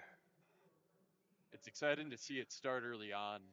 And Right. then, they have still 3 more years until the next Olympics to really mesh together, Right. Right. learn each other's stroke pattern, adapt, just hopefully just grow together. Right. Having a team is, I mean, one thing's for sure, we've learned that working together at that TP makes a big difference. yeah, massive, massive difference.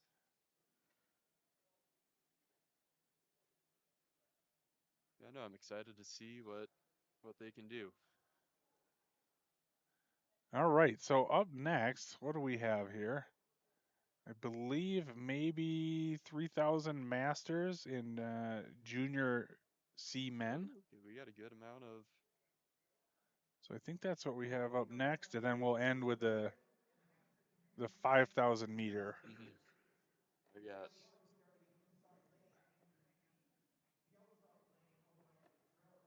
Yes. Yeah, I know. Okay. We were trying to get that display off of the camera earlier. We had it yesterday for a while, and usually there's like a display setting, but we couldn't find it, and my daughter's the camera person. Oh, nice, nice. And actually, my son's on the backstretch, so Well, So I'm gonna say Gordon. it's a family affair It here. always seems to be, right? You know. Yeah, you're the Seprin family. That's definitely a speed skating family as well. So Oh, it's from fun. all different aspects, from skating, coaching, organizing, recruiting, webcasting, Webcasting. announcing. Oh, we're racing. Okay. We got Anders Edie. Oh, looks like he didn't go, so it's just Orion alone here on the front stretch. And then in the next pair is Jens and Gary Groen. Righty. Oh man, and is it just a single here as well? So no Oh Jens? man, Oh, you're so a always quad with two singles. both on the outer. Yeah. Oh, that's a bummer. Yeah. Yeah. Hope people let the officials know in time so you can at least readjust and have a pair. Yeah, it's always fun to have a pair. Yeah. Versus, I mean, go at it alone. Yeah, it's always a little bit of a letdown. I know when my pairs haven't showed up in years ago. Yeah. Like, oh shoot! Oh yeah, it's just it throws your I wanted to have a race. it throws you off just a little bit. Even Yeah. if I mean, even the mentally best, strongest people, just having somebody to race can be such Right. a huge, huge Right. advantage. You can think you're on an amazing, amazing race, but you can even push that extra 2% Right. because you have a Right. pair to somebody to compare yourself to. Right. Can be a huge, huge advantage, especially in these longer races here. You Yeah. don't want to feel like Absolutely. you're alone for Right. X amount of minutes.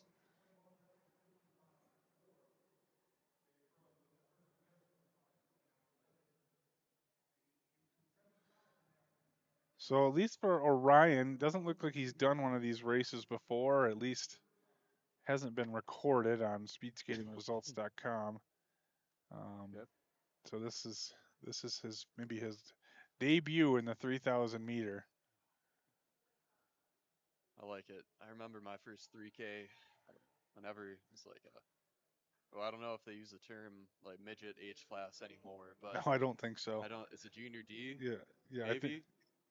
But yeah, I remember it was paired with Jan Erik Ness, and I mean we were actually about spot on pace with Orion here, and we were just we just raced each other. It's just fun because yeah, I mean I couldn't fathom skating seven laps on my own at the time, right, and I right. mean I was shocked at how quick it honestly kind of went by. Yeah, yeah. Well, when you're in the moment like that too, and Yeah. kind of time dissolves, unless you're having a really bad one. Oh, it just seems to go by for forever. That time is like, hey, I've been out here a while, haven't I? Yeah, I mean it's really Hopefully, no one's watching me. it's like just cut the camera, Yeah, cut the camera. yeah, I don't think I've ever looked at Feet Gray and just told him to stop, yeah, but I think there's a few practices where I'm like, I don't think we need to throw yeah, video yeah, of yeah. this. You can stop. We're good. There's no positive, there's no nothing, just Yeah, delete the footage. yeah, You don't need to use the cloud space on that. yeah.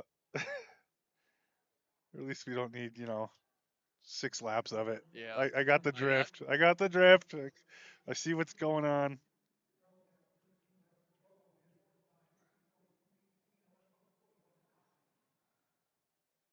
there's plenty of those days. So Orion coming up on Gary here again. Gary's in our 75 and older category for the Masters Championships this weekend. So impressive. That is Just, pretty cool. I wonder. I don't know Gary at all, but I wonder if he used to skate when he was younger as well. If he stuck with it, Yeah, or I if he don't know found the I sport don't know the later on. backstory. Yeah, I don't know. I mean, I know he's been out here for years skating, but yeah, I don't know if this has been like a 60, 70-year journey or if Yeah. it's been a 25, 30-year journey or what.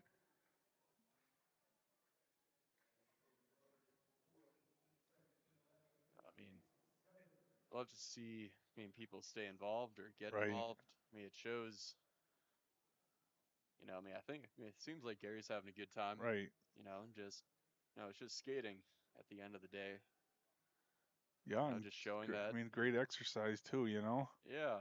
I mean, and you don't have the pounding of running or anything Yeah. like that. You can, it just shows how capable you are throughout life. and Orion finishing up 5:07:08. Alrighty. We finished. Yeah. Better than I thought it was going to be. So Gary coming up. What do we got? I feel like one to go or I- two to go. Maybe I two to think go. It's 2 to go. Couldn't see the board down there. That's tough. You kind of gotta peer over. I'll tell you what. Do you think you can take over for these next few? Oh, sure. I got a couple of things I need to attend to. So Oh, okay. um, Oh, thank so you. here's the cameras again. I'll Okay. mute myself here. One is the front One's stretch. the front, two is the back. Okay. Here's our pairs, Okay. and you can feel Where free to. is the mouse pad here? For Yeah, it's the- just the mouse pad, and you just Okay. kind of go over there, Alrighty. and you can switch it up. But hopefully, it Okay. won't be too long. And just holler at I'll me get if it. something. Yeah. If the computer I've got crashes your number. again, there's not much to do anyway. So, all right, over to you. Alrighty. Austin's not on the blocks. Feel free to say that during. Okay. Just reminder later on. I was real bad about that for so long until I had to get a video of it being like you're skating on the pads or like you're skating in the outer when you're in the inner. Like it's alrighty. Well, I believe around the last lap for Gary here. Let's cheer him home. I mean, 3,000 meters is a long way. It's honestly, in my personal opinion, one of the possibly the hardest event just because you can it's just short enough to where you can hold very fast laps, but you know it's still long enough to where you can really fade off at the end all the way. And 7:04:98. A good job, Gary. Let's see, who do we got coming up? Righty. Bruce Anderson on the inner, Andrew Love on the outer for the first pair.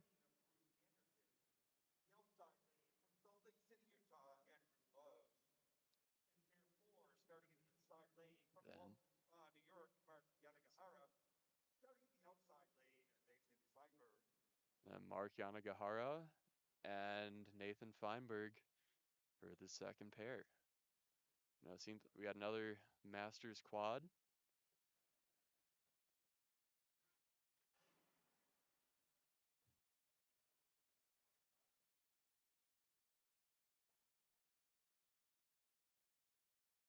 The first pair is off. Oh, it's always stressful being in the second pair of the quad, especially if you're on the outer. I don't know if sorry. He's got second pair coming off.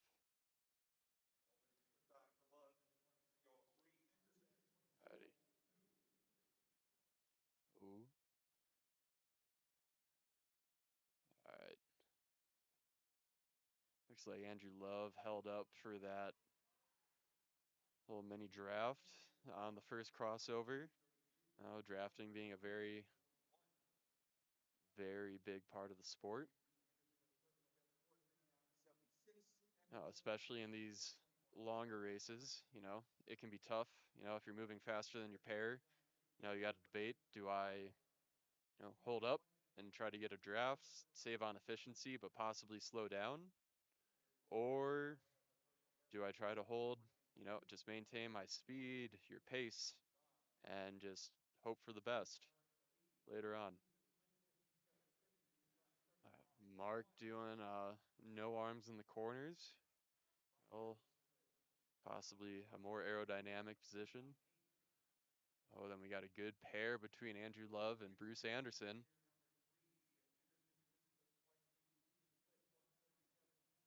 Righty, 37.5 for Anderson and a 38.2 for Andrew Love. We'll have to keep an eye on them.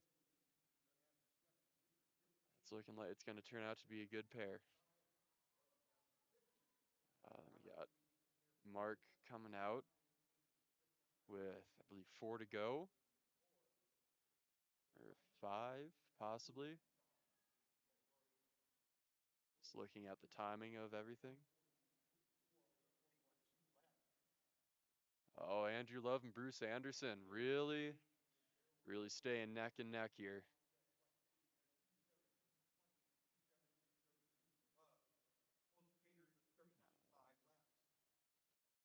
Alrighty.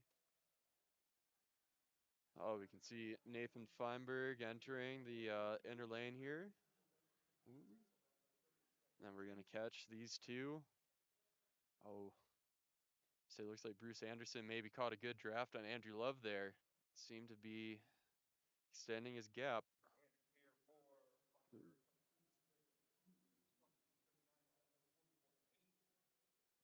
Alrighty, 3 to go. This is starting to get to crunch time here.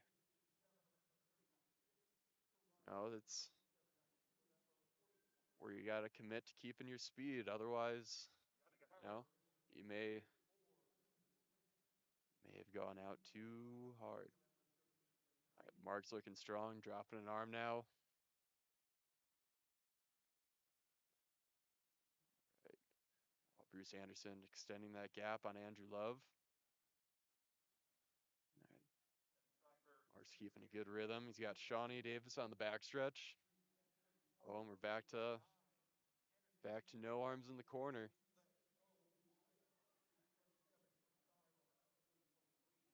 Righty, let's check in on this race with Bruce and Andrew. Bruce continues extending his gap. Out. Believe we're at 2 to go.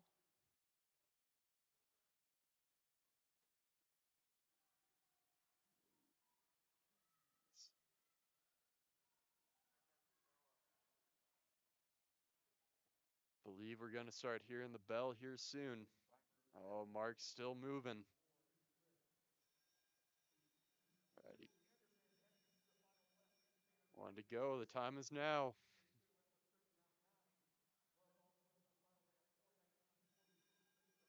Oh, come on, Mark. Oh, he's looking good. He's holding that mid 38s. Or we might see all 4 skaters here. I believe you're coming up to 1 to go for Nathan Feinberg as well. Bruce Anderson's getting that chase down the home stretch. Let's see where he ends up. Looks like you're gonna come on just under 5, 4:57, and near 5 flat for. Oh, sorry, I just caught the end of Mark there. I believe catch the end of Nathan Feinberg here. 4:45 for Mark. I'm not quite sure what his personal best is here, but that's 4:34. All right, within 10 seconds. Think he'll be happy with that. Oh, Nathan Feinberg looking strong at the finish here. Let's keep a good tempo. And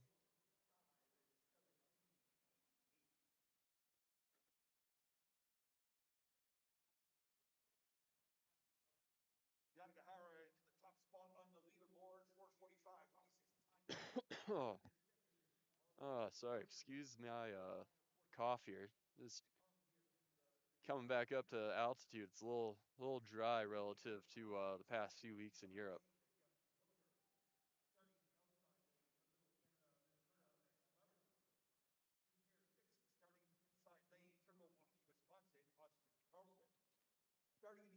Combined with a bit of racing the past 2 days.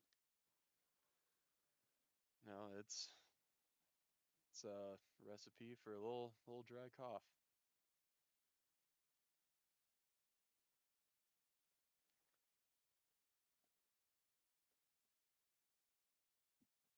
Alrighty, next pair. Jeff Terwillinger on the inner, and Max Weber, who's a junior C2, on the outer. I believe he's out of midway, it looks like. And then in the second pair, we got Austin Carlson. I know he trains in Milwaukee. I'm not quite sure where he's from, but then we've got Matthew Trimble on the outer.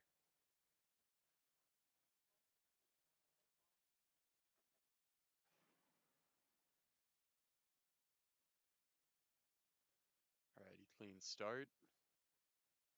No false starts. That's always good for the first pair. Yeah, you see that. That second pair on the outer can be a little stressful. Having to get up to the line. Now you have to start. I don't know if anybody knows this, but you have to start beyond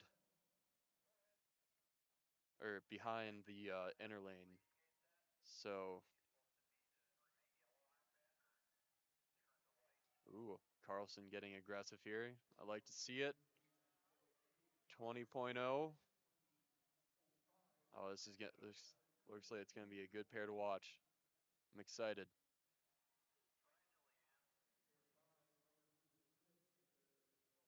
Righty. Hopefully you can stay on these blocks here. A little off, but looking good. Stay on the trimmer going through.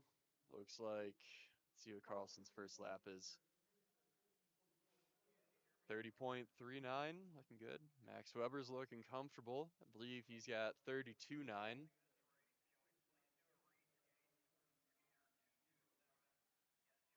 Weber's looking nice and relaxed. Keeping the shoulders level. Let's see him coming out of the backstretch. Chasing Matt Trimble.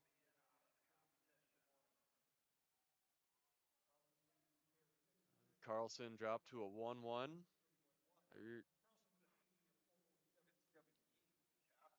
Max Weber looking comfortable. Let's see what his next split is. See if he can keep that 32.9. Coming up to 5 to go, I believe. 33.4, 33.5. All right, let's check in on Carlson and Terwillinger.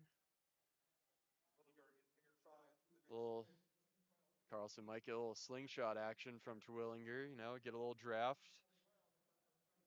I know me and my teammates like to say slingshot engaged whenever we just get a rocket draft down a backstretch or anybody. A little Talladega Nights, the battle of Ricky Bobby. Carlson's holding it together. Staying on the blocks all right.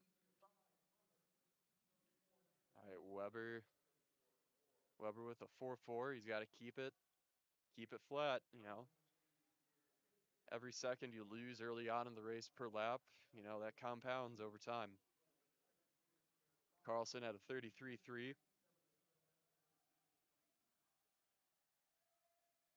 Let's see. Still keeping a decent tempo down this backstretch. Got to stay on those blocks. No, you don't want to skid any more distance than you have to. We'll come back to watch Weber's backstretch here. C2, the 3K is on. It's a C2, 3K was my favorite distance. He's got a PB of 4:35. He's looking strong. It's a very sound technique. Just trying to give, especially as a junior C and through your junior years, you're trying to give yourself something to really build on. All right, final lap. I believe 35.8 for Weber. Carlson was at a 34.1. It's coming up to 1 to go. Still fighting at 34.9. Okay. Leave. It's looking maybe about a 4:12 if you can hold it here. Willinger all 1 to go. Let's try to catch the end of everybody's races here. Sprint to the line. Hawk. Carlson's got a good chase. I believe Carlson used to play hockey, and Ended on a 36-0. A little bit of a die there the last few laps, but he really went out there for it. I respect that. Right. And believe, oh yeah, Matt Trimble still out on the track. My bad. Around the final turn onto the finishing straight.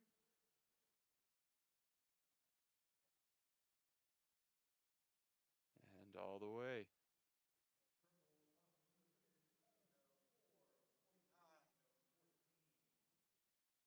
That was a good quad. We had a lot of action all around. Junior Senior Masters 2000. Righty. That was about Carlson was about 5 seconds off. Maybe a little bit more conservative opening, but still a little aggressive. Would have done him a little bit of good, but still, that was a big PB for Max Weber. 423 versus a 435. Very, very solid. I mean, that's nearly 2 seconds a lap faster than his previous best. So, good job to Max Weber.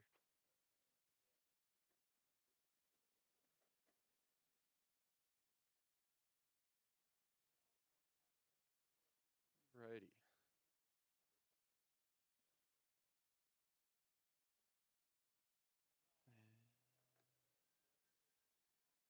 Let's see. I believe that was the last of the 3,000 events.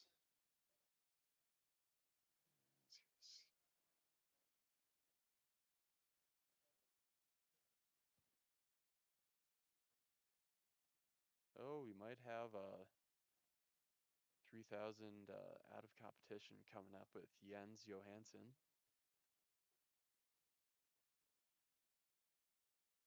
I believe.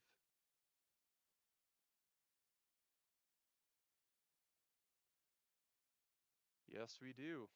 Already.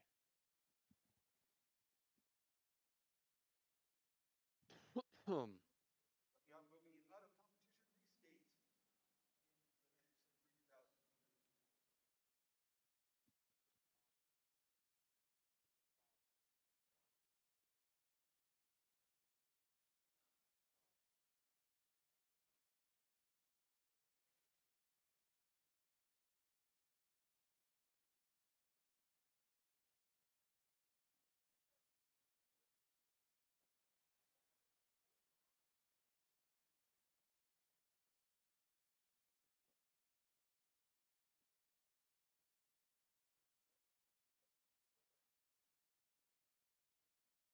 Alrighty, well, looks like Jens is ready on the backstretch. I'm not quite sure what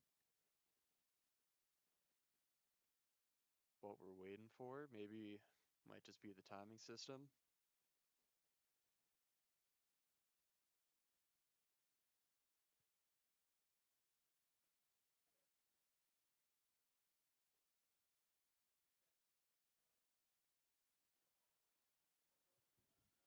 Coming up now into their out of competition reskate, Magnus Anderson. Starting in the inside lane, Jens Johansson. Alrighty, seems like we're ready to go. Jens does not have a PR listed on speed skating results, so no matter how this goes, he's walking out of here with a PR. This might be his first time.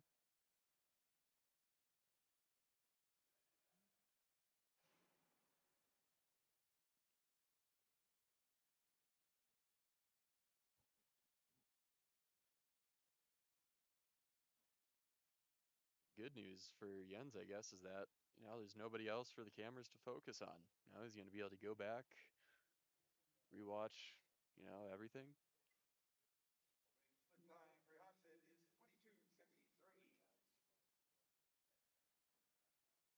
22:53. 22:53 first lap. I mean, opener. Coming up to the first lap.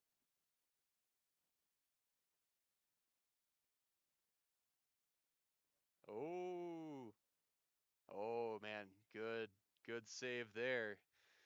He almost, race was almost over before he even got to really get going.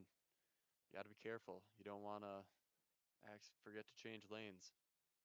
Yeah. I mean, I think it's a rite of passage for every speed skater at some point to forget, but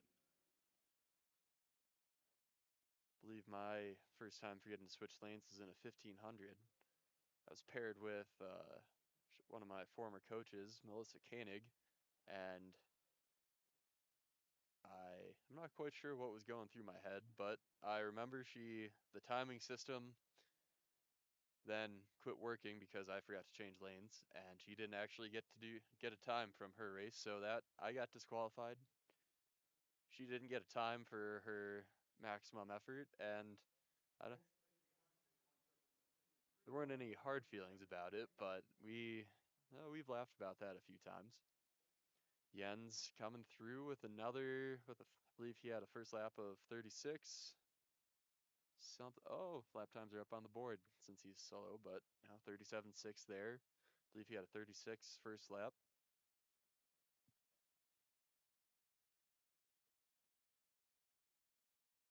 Oh, no.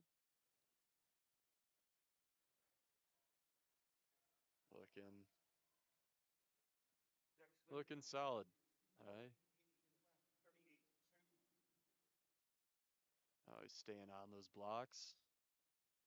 It's tough thing to learn, especially as you get faster. You don't want to skate any extra distance than you have to, but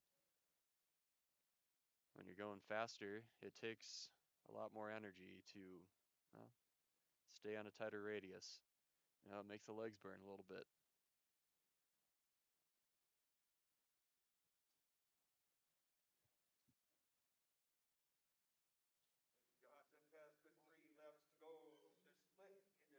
Alrighty, on to the back half of the race. 38.7. Keep him to about half a second drop a lap. He's also got Shawnee Davis on the backstretch. It's great to see Shawnee just around the oval. An absolute legend. Two-time Olympic champion, 4 Olympic medals.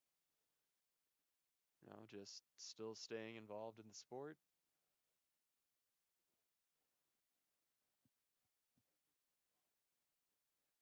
Giving back to the community. Being from Chicago is always great to, see him around Milwaukee. He's never been afraid to, be involved with people, take a photo, sign an autograph.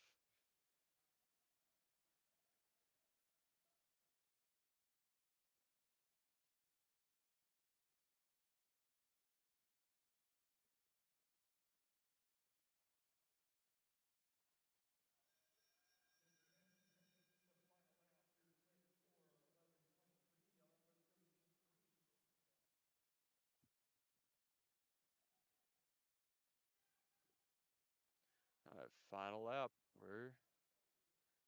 I wish we had a coach's cam on Shawnee. He's getting active on the backstretch. All right, and let's see, Hansen finish this out. Sprint for the line. Oh man, he's kept the last few laps within a tenth of each other. He's feeling good. 4:48.38. That's solid first 3K. Definitely faster than my first one.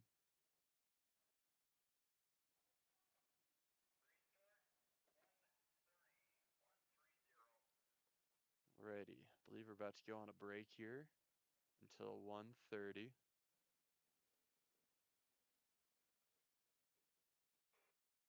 Coming up next will be the 5,000 meters. Start time will be 1:30 at 1:30 start. 1:30 restart time. So we got about 20 minutes. Let's look at the previews here. Schedule.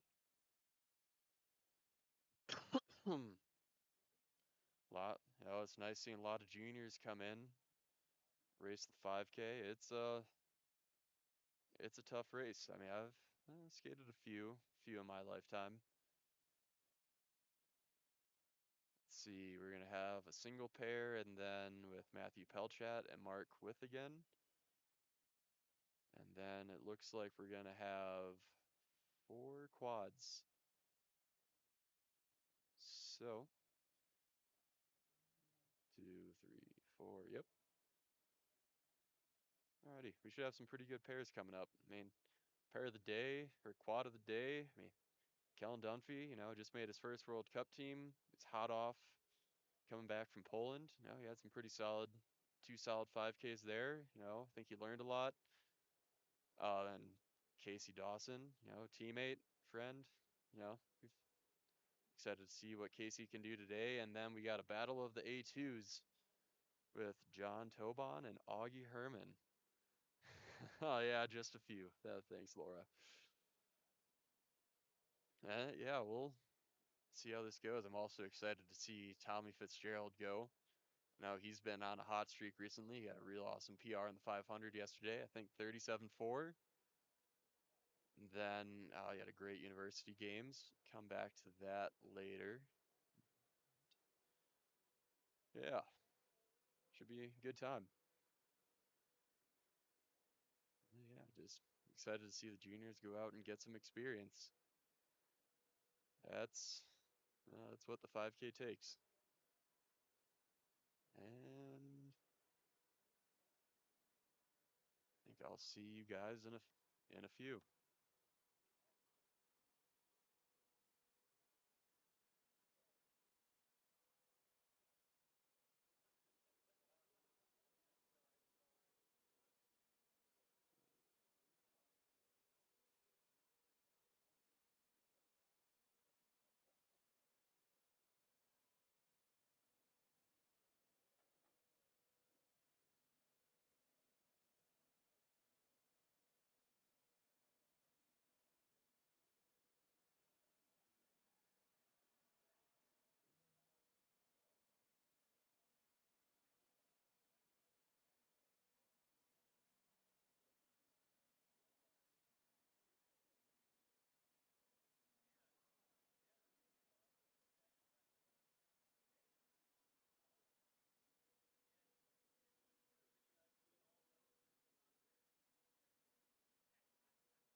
And we're back.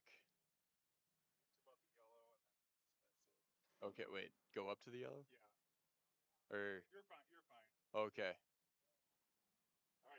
All right. Alrighty. And we're back with the first pair, Matthew Pelchat and Mark Withigan. I know Mark's been doing a gap year here in the Netherlands, I believe. I mean, from the Netherlands. He's been training with the FAST program under Mitch. Now getting to experience what living and training in the U.S. is like. He's done lots of improvements this year, I think. At least from what I saw, just a few short months ago. I guess 6 months ago.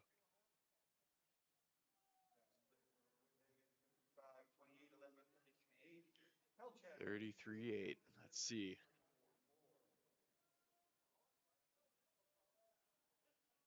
Sorry, 34.4 for Matthew Pelchat. See how these guys hold up over the next 11 laps, coming up to 10. 5K is a race of confidence.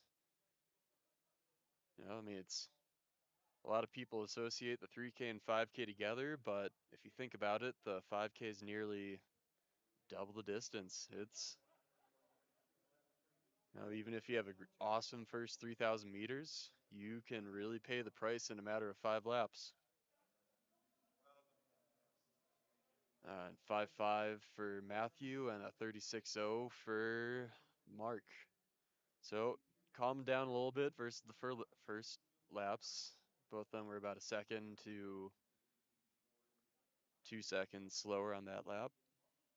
Maybe realizing that the pace is maybe a little too hot.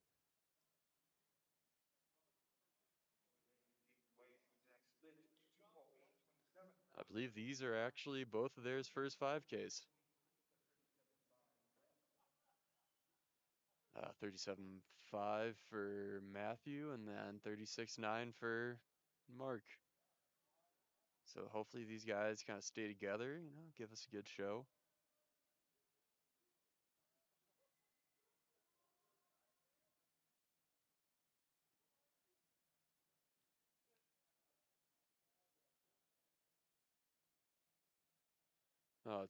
It's been cool watching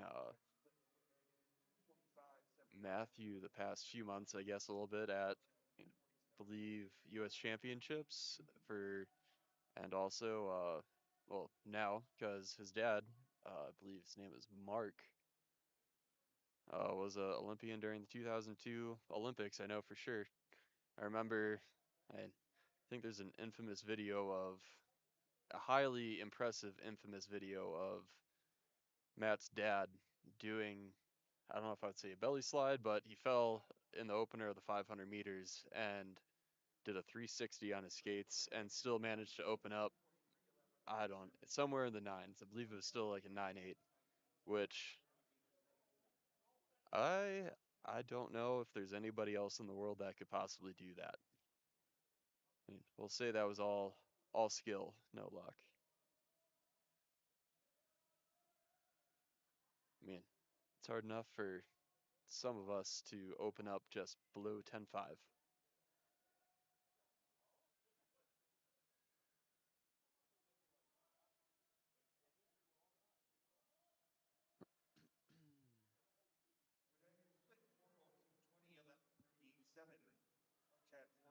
But it's cool to see his Matthew following his dad's footsteps. Speed skating truly is a family sport.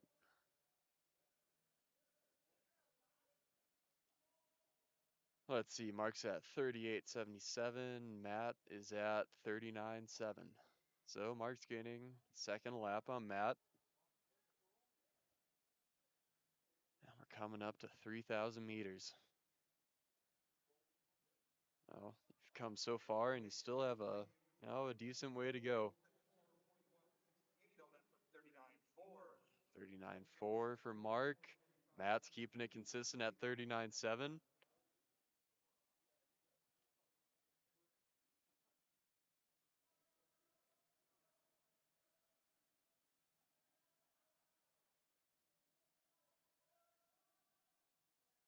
Alrighty, we're coming up to the last third of the race. Might be a bit obvious, but easily the hardest third. No, it's really where you got to decide if you want to keep suffering. There's plenty of laps where you can decide you just don't want to keep going. But at the end of the day, if you want to have a shot at winning, you don't have a choice.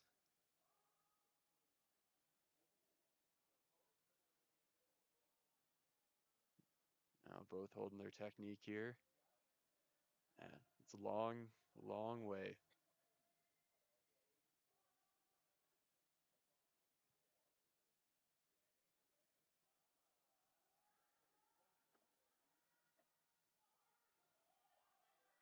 Mark's got a band of supporters here.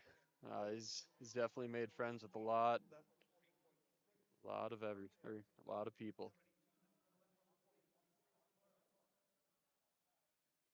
I'll be sad to see him head back home. I know he brings a lot of good energy.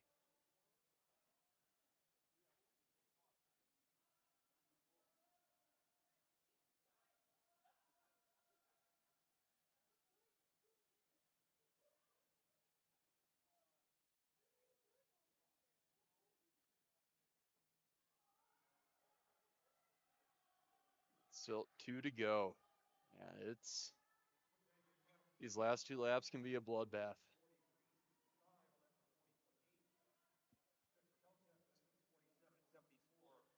Both guys still positive splitting a bit.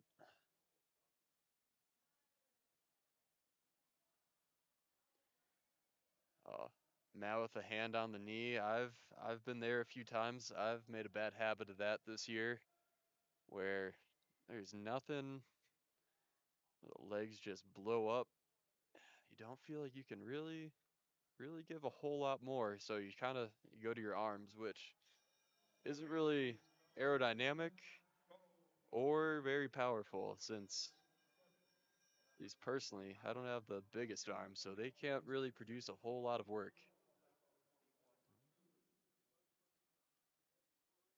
But both these guys fighting in to the end, showing a lot of heart. Oh, we got 2 hands on the knees. That's when you know it hurts, folks.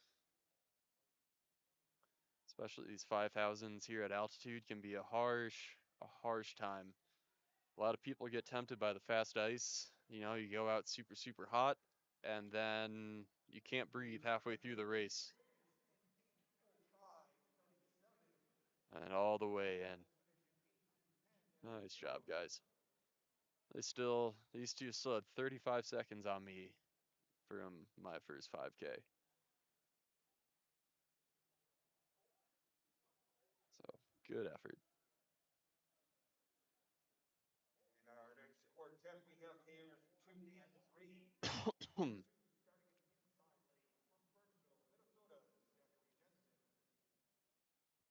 Starting in the outside lane from Menominee, Minnesota, Patrick Cassell.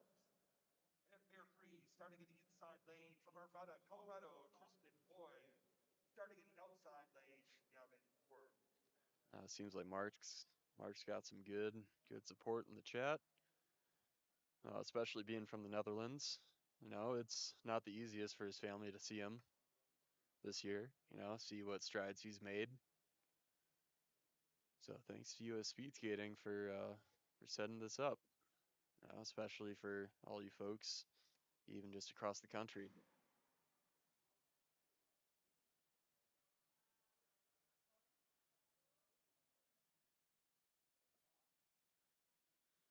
Alrighty, we're off with, I guess, pairs 2 and 3.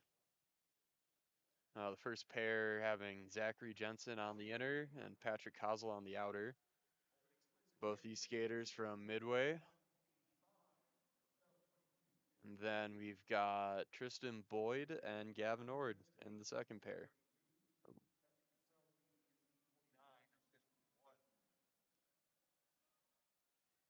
Looks like Gavin Ord is a skater here at the Utah Olympic Oval, and Tristan Boyd is out of Colorado.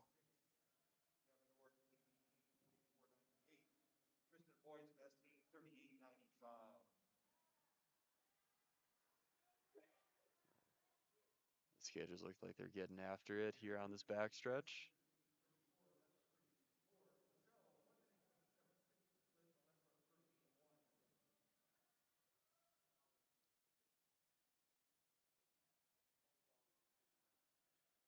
Oh, then we're getting a good shot of Zachary Jensen and Patrick here. Ooh, looks like Zach was debating about what lane he should be in there. Good catch. It's tough. You got to switch lanes 12 times. Especially near the end, it's easy to make mistakes. Just takes one little mental lapse.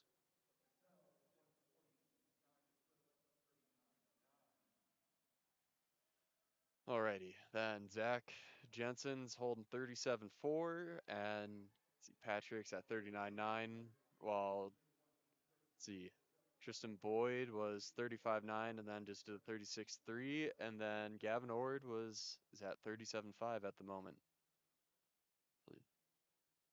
Watch these skaters go by on the backstretch. Oh, I like it. Hopefully these guys stay aggressive, trust themselves. Nobody knows themselves better than the athletes themselves. Hopefully they can find something that they didn't know was there before. Let's see. Looks like Tristan's rocking 37. Ooh, we're gonna. All skaters are between a 37.3 and a 40.3. Zach Jensen's doing real nice, keeping in the low 37s, nice and flat. Hopefully he can keep the splits even. Oh, he's looking good. I like it, nice rhythm. Oh, solid foundation you can really build on.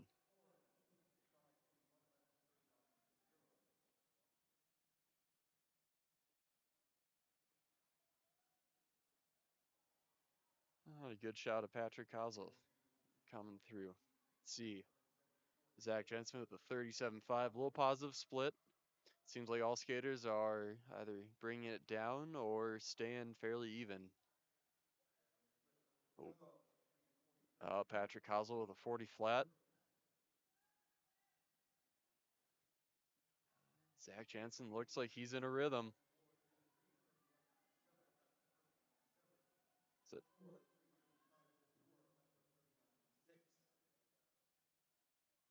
Here's Patrick Kozol.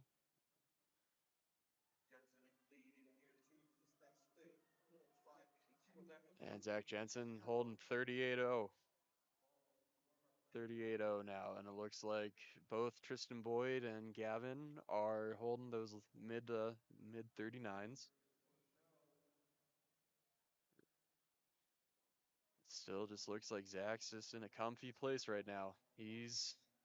Well, I shouldn't say comfy, I guess, but he's found his little pain tunnel or pain wave where he's just able to keep riding.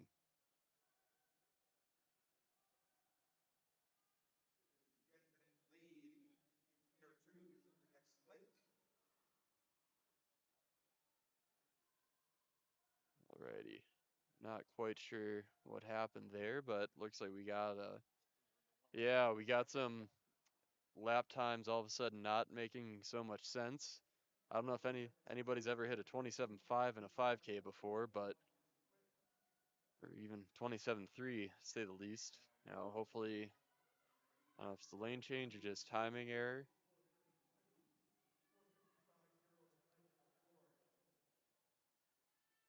Jensen with the lead in gear 2. Oh, hit a cone. Not quite sure what the ruling on that is going to end up being, but I believe that was Patrick Kozol.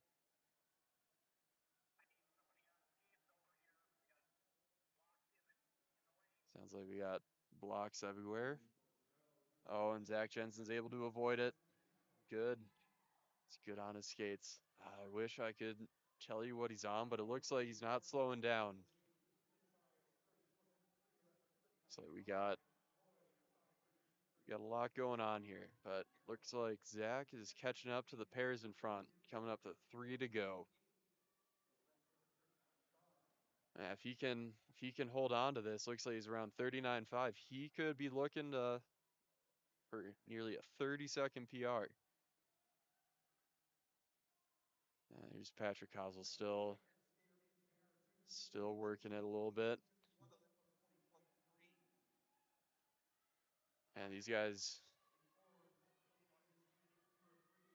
are hurting, but they're still pushing through it. That's what you like to see. The 5K is a mental battle as much as a physical battle. 40.4 for Zach. Still on massive PR pace here. I get it.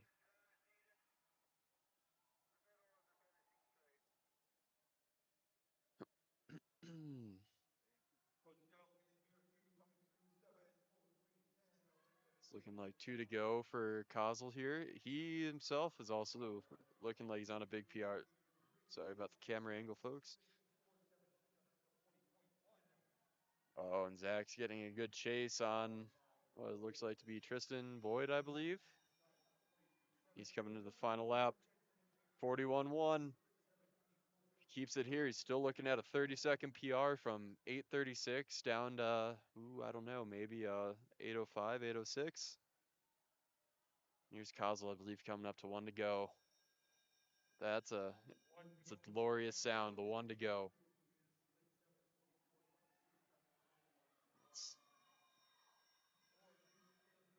Zach's chasing down Tristan, looking solid. Looks like Gavin Ord's found new life. He's back down in the 39s. Let's see Zach finish up here.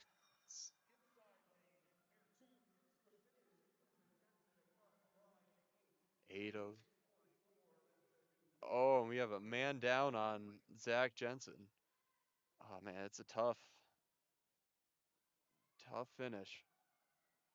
Ooh. Sorry, we got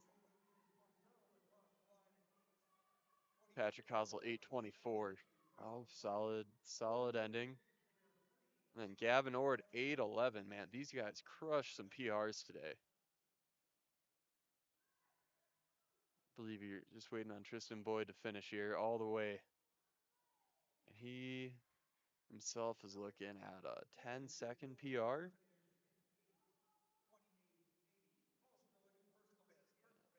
I wish I could PR by 10 seconds. That would be fantastic.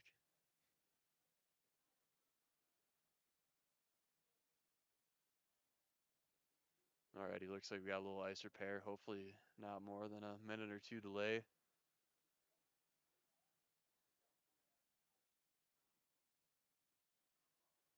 Ice crew working hard. Trying to provide the fastest ice in the world. We've been lucky with some pretty decent air pressure. For those of you that don't know, you generally want low air pressure. Anything, if you're using inches of mercury, I believe. Anywhere in the mid to low 29s is phenomenal. High 29s, like yesterday we had 29.7, is pretty good. Good potential to go fast, and an average day is probably 30.3 ish. So, there's lots of reasons why you might be able to go fast. The ice, they use jet ice here, especially for World Cups, where all of a sudden, it feels like you're skating on, like you step on the ice and you immediately just start gliding. Even more so than just usual.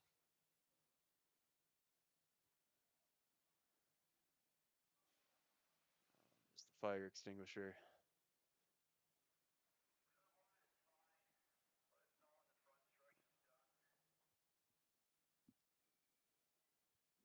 Righty.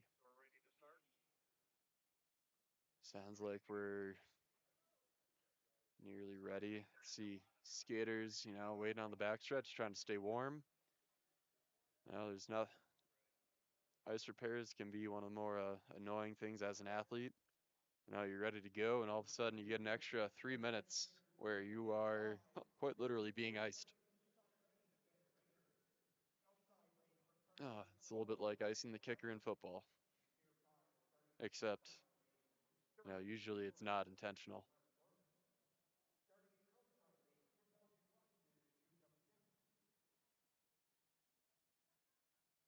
Alrighty, first pair, white armband, Ben Reiner. And then on the outer lane from Park Ridge, Illinois, Ryan Oldenink.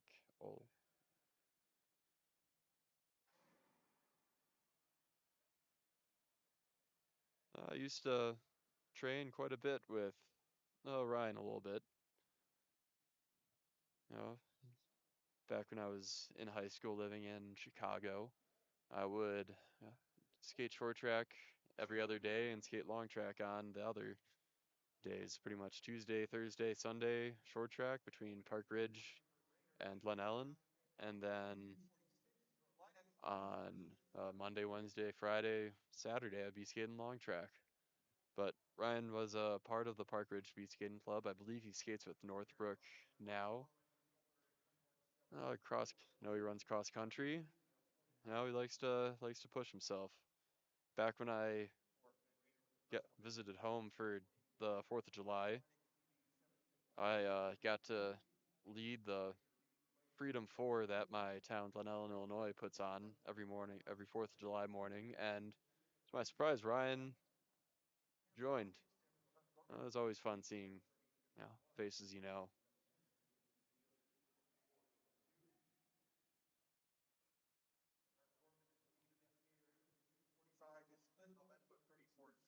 And I know Ryan's also been working a bit with, I believe, Brian Hansen, 2010, 2014, 2018 Olympian, silver medalist in the team pursuit in 2010, multiple World Cup medalist, former junior American national record holder in the 1500. That spot's been taken over by Jordan Stoltz now, but he was pretty good. He knows a few things.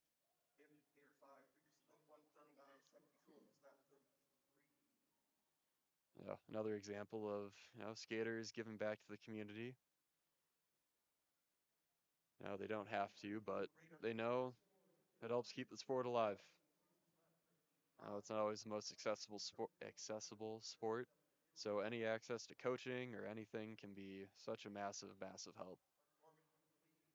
Let's see. And then, I never introduced the second pair. Yellow armband, Samuel Hart Gorman, and then on the inner, Calvin M.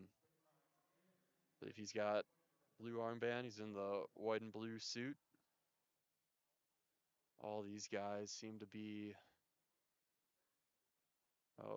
getting aggressive, starting out. Well, Sammy Hart Gorman starting out at 34.9. Very hot start relative to anything we've seen so far.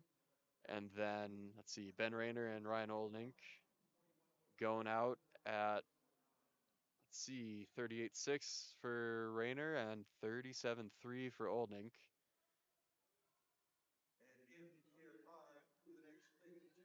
Let's see, 37.5 for Calvin. And Sammy Hart Gorman seems to be on a phenomenal race at the moment. 34 nines. Let's see, his PR is 7:30.5. It looks like he's skating real nice and even. Another 34.9. Multiple 34.9s in a row is impressive. When you get into a time trial mode, it can be, especially when you're on your own, it can be hard to always gauge how fast you're going.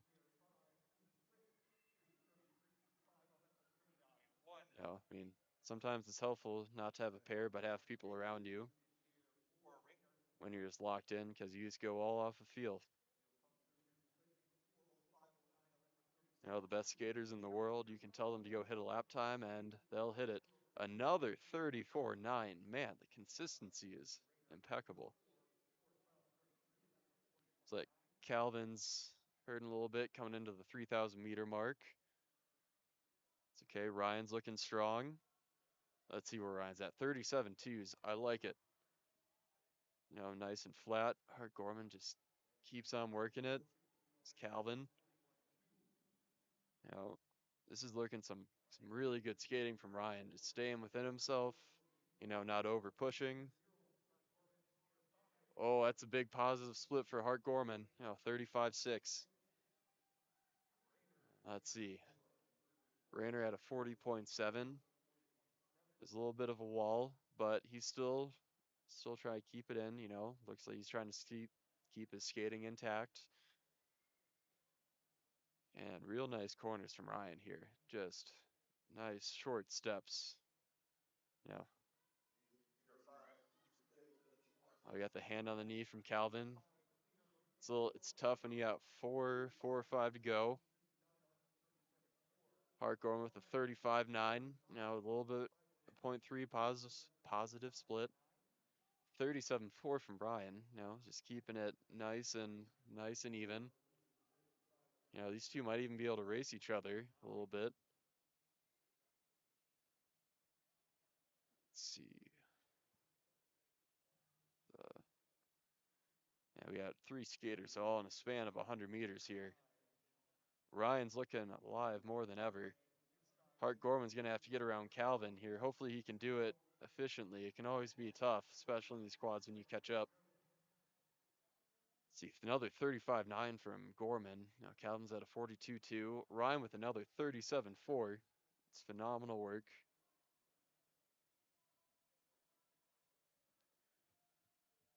And these guys are just skating. It looks like they could just keep doing this all day. That's exactly what you want.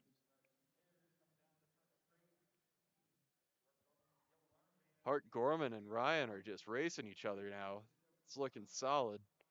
Looks like another 37.4 from Ryan, maybe? I'm not sure. The timing systems were acting up a little bit on this, but shot of Ben Rayner. He's at 44-second laps now. He's not giving up yet, though. Hart Gorman's just keeping on working. Just keeps on working it.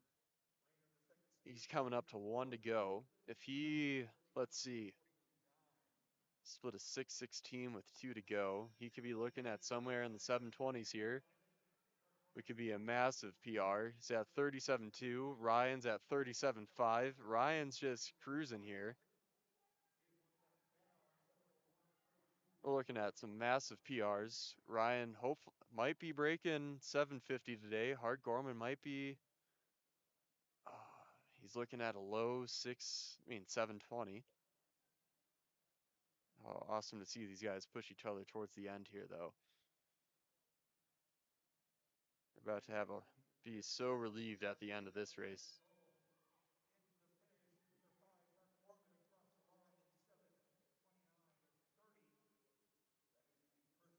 Oh, my bad. 7:29 for Hart Gorman. That's about a second PR. Ben Rayner finishing up now. About to enter 200 to go. And Ryan Olning, 7:49. It's about a 4-second PR. Nice job.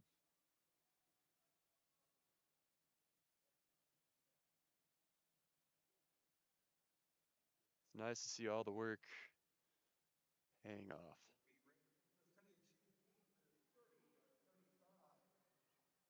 Rayner just a second off his PR. It's nice.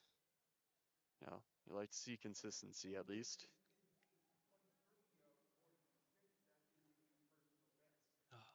Let's see. Personal best by a second for Calvin M. Most of the first spot on the leaderboard, Atlantic in second, David in third. Hart Gorman has set the time to beat of 7:29.30 for Canada. Alrighty, coming into the final two pairs here. All right, I'm excited for this race. Tommy seems to be on a roll this whole season, especially the back half.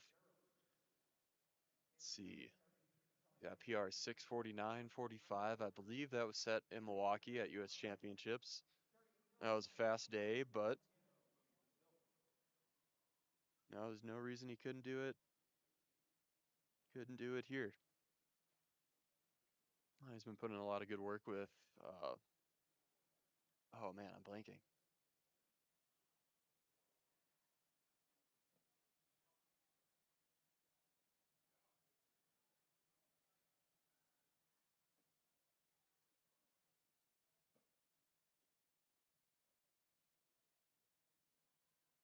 Oh, sorry. Tommy's been putting in a lot of good work with Mike Whitty the past few years. No, it's really shown. We might have big man Matt Kay coming back. No. Program director, U.S. Speed Skating. Back at it. We had a good 2 pairs coming up, I think, or 2 quads. Ooh, yeah. Let's see. Oh, little William Silk. Yeah, Will Silk. Okay. I know he's excited about breaking his dad's PR. I mean, it may have been a little bit of a different time for, was it Dave, right? Yeah. Yeah, Yeah. his dad's was 6:49. Yeah, I know the feeling though. I remember breaking Eric, my brother's PR in the 5K, and you feel you can hold it over them a little bit, but times have changed. Yeah, I think it's been acknowledged that the clap skate is an advantage. An advantage, faster rinks, faster suits, conditions, faster suits. I mean, at least for Eric, faster suit, flap skate, everything. I mean, granted, he did help me break it at least, but.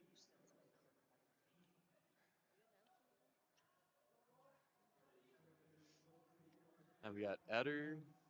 Yeah, Eder Lopez. I think these guys should be a good pair for each other, though. Eder seems to find a groove. Yeah, and he's been setting some PBs here recently too. So. All right, here's Tommy, 31.7 first lap. It's looking, I don't know, high 6:30 pace, I believe, if I can do the mental math. Yep. I think 32.0s is a 6:44. That sounds about right. Let's see, first split for Will Silk, 31.4. Okay. I think the best part about being a junior is just you don't really have fear of going out and doing certain lap times. Part of it too is you almost don't know what you're gonna do from you month to month. You have no idea. You know, I remember like, skating. I could knock 10 seconds off. Like what? No, you can't. Oh, sure enough. I remember doing that at one point. I believe it was my junior B2 year, and I don't know, skated about a 6:48 here after my PR was a 6:57, and then a week later in Calgary I skated a 6:38. Oh wow! And now in a matter of 3 months I dropped 20 seconds. Wow! I couldn't quite believe that, yeah. but I remember thinking, oh, it wasn't that good of a race. I died off. Yeah, but yeah. You had some money in the bank at least. There was a lot of money in the bank. The commentator was in awe. He was just like, man, these guys are going to die at any point now. And then thankfully it happened late enough. Let's see, Aiden Meacham, 34.4 is PR of 7:07. Might be a little off. Yeah, 4.0s is a 7:08, I believe. All right, 2-1 for Tommy. I believe he bounced it up to a 32.7 there, but. Yeah, Tommy's been skating some good 5Ks this year. Had a good World University games as well. Great University games. It was a lot of fun to watch. Yeah, they had some nice coverage of that too. It was cool for those guys to. It was awesome. 32.0 for Will Silk. Let's see, we got about 8 to go at this point. That's.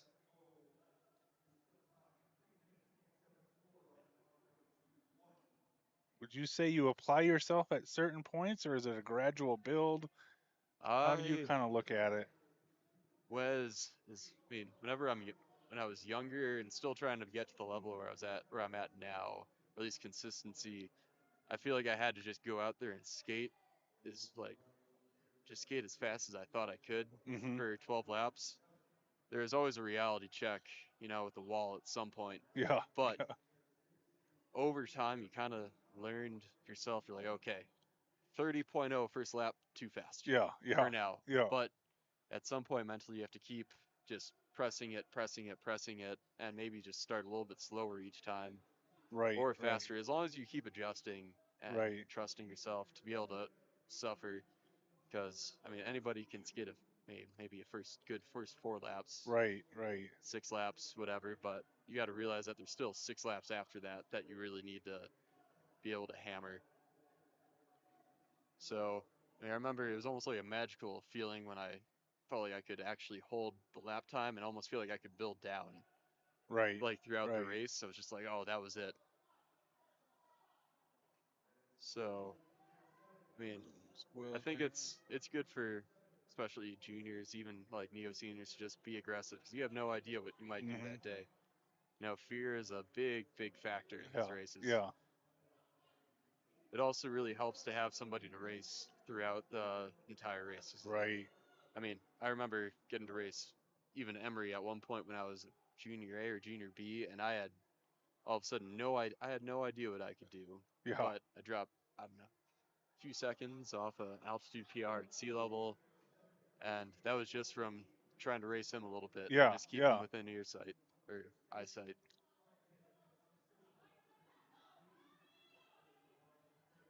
Yeah. It's funny how the mind works there. If you can see someone in your sights, what a difference that makes. Oh, it's massive.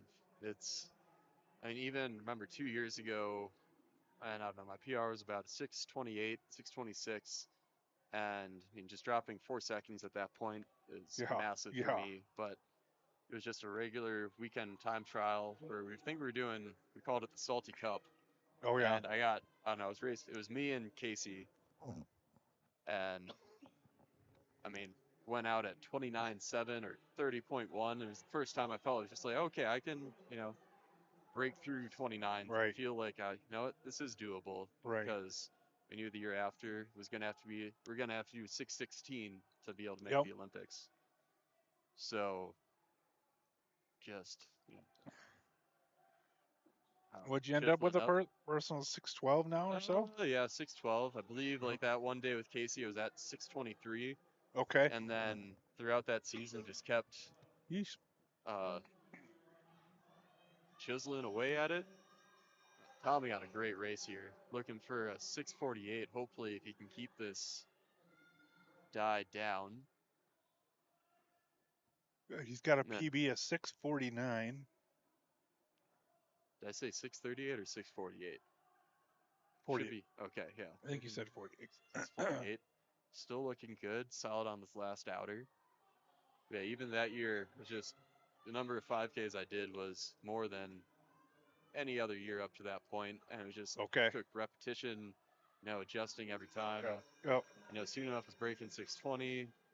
Multiple times that year, it seemed like a mythical, I don't know, barrier in my Right. mind where it's Right. just like, okay, if you can do a sub 6:20, like you're a good skater. Yep. But or you're truly near world Yeah, that's in class. the ball game now. Yeah. So So 649, 49, just off his PB, Tommy there. A little bit too much of a fade at the end. just a little 400ths. Will with a 7 flat. Seems like he had a rough. Guessing that's not where he wanted to be. Eder 708. Just off. Speed? 7 Oh, 701. My bad. 29 for Eder. Oh, 708 for Eder. Okay. 729 for Aiden. Looks like. Yep. Okay. Lots of clocks to look at here. Some There are are a lot. some are still moving, some Yeah. are not.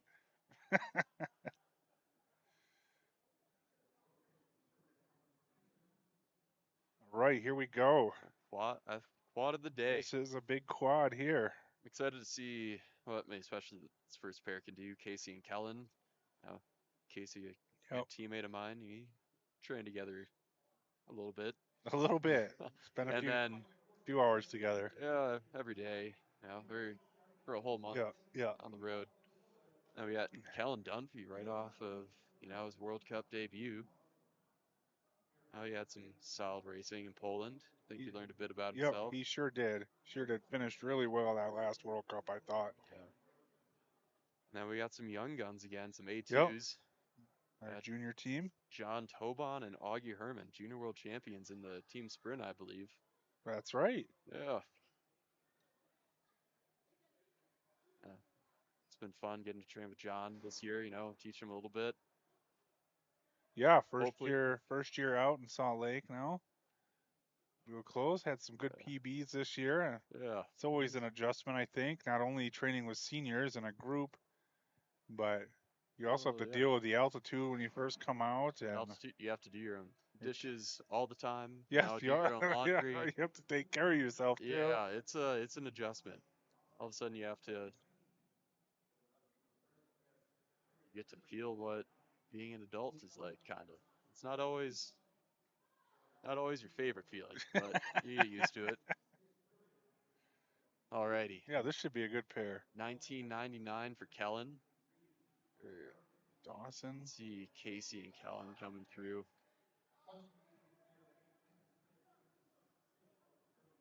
A 1-0 for first lap from Casey, going real conservative. I know his coach Gabriel Gerard, you know, helped coach the team pursuit team to an Olympic bronze, you know, and some A group 5K performances, Right. and you know, bronze medal in the women's team pursuit at this recent World Championships.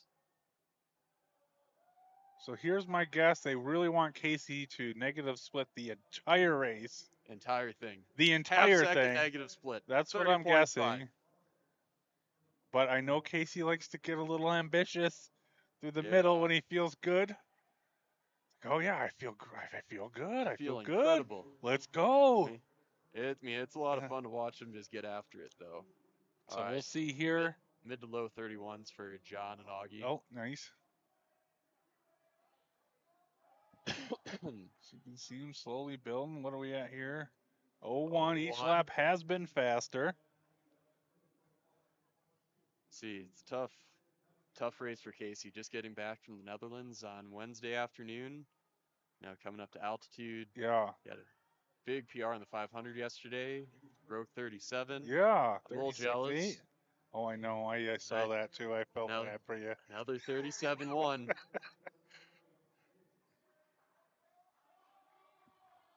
Alrighty, Casey's gonna be rocking some nines. We'll have to talk to your coach about that next year.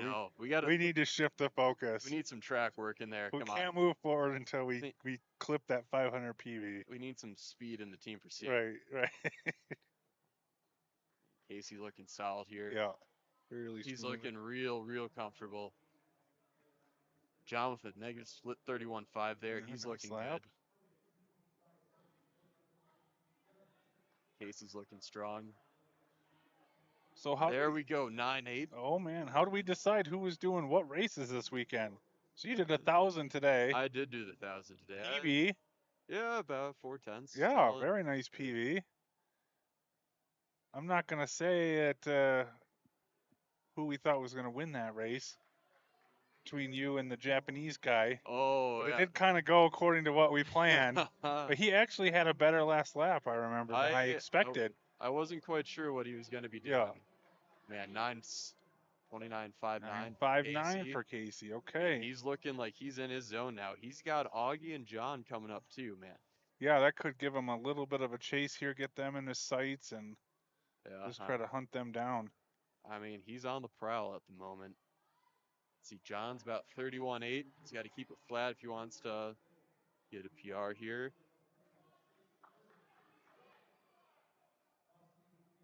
$9.1 from Casey. Boy. Here we go. All right. Can he maintain it? Can he? Can he? Did he go out too easy? I don't know. No, I know he's trying to finish really strong today. I mean, he's hunting John at the moment. Skill or slingshot action. He looks comfortable. He looks super comfortable. 28.7. Okay. He was just chilling these first few laps now. Wow, nice lap. Yeah, very nice lap. Oh. Well, Speed Get boost. around. Okay, maybe John can get a little chase here. Casey's what, coming up 3 to go? Let's see, what do we got? What do we got? 8-3. Jeez. What, 3 to go? He could be looking at a 6:14 here. We got a coach's cam. Yeah, we need one. This is Okay, let's see. Kellen was through in a 1-4. we're going to see a 27 here now. I don't. Man, can he? And 8-5. Okay. Okay. I mean, John's looking good too. So it's caught up with Casey here. Kellen through in a 1-8. Casey should be coming on the home stretch. 1 to go, I believe. Keep it strong. I mean, he looks good. Oh, yeah, there he is. And 9-0. So, yeah, if he can do that time again, he's looking at a 6:14, right? Yeah, That's a 6:14. good solid time. Especially coming off a long trip, you know? Oh, super long trip. That's pretty impressive. Kellen's looking at a 6:35 here. Sorry, I am missing where Casey. Comes Casey and 6:15.60. Drop to an O there. 6:15, a nice time though. Very nice. John is hurting. 33-1. You can see it on his face there. Looking at a low 6:40. Kellen. Oh, is that a PB. PR? Yep, by a 10th. Very nice. John's finishing strong. And I Augie, know. yeah, Augie's out. I'd wondered, man, I Oh. was like, I haven't seen Augie in a while. Yeah, I kind of lost track there. Comes Tobon. Very 6:44.02. super impressive 6:15 though. I mean, this time of year, Right, I can't Not- imagine. not the fastest of days, but Yeah, still not a slow day. No. But it's hard to get yourself going sometimes. yeah. Especially post World Championships. Yes. The travel back at altitude, like you mentioned.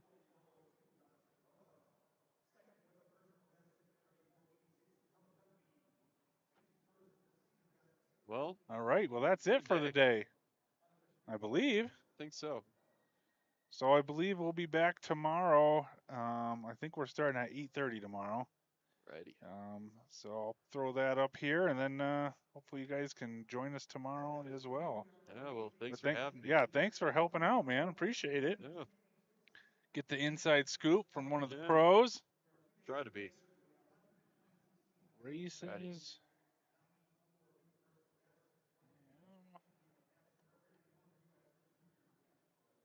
Alrighty. Thanks, man. Appreciate it.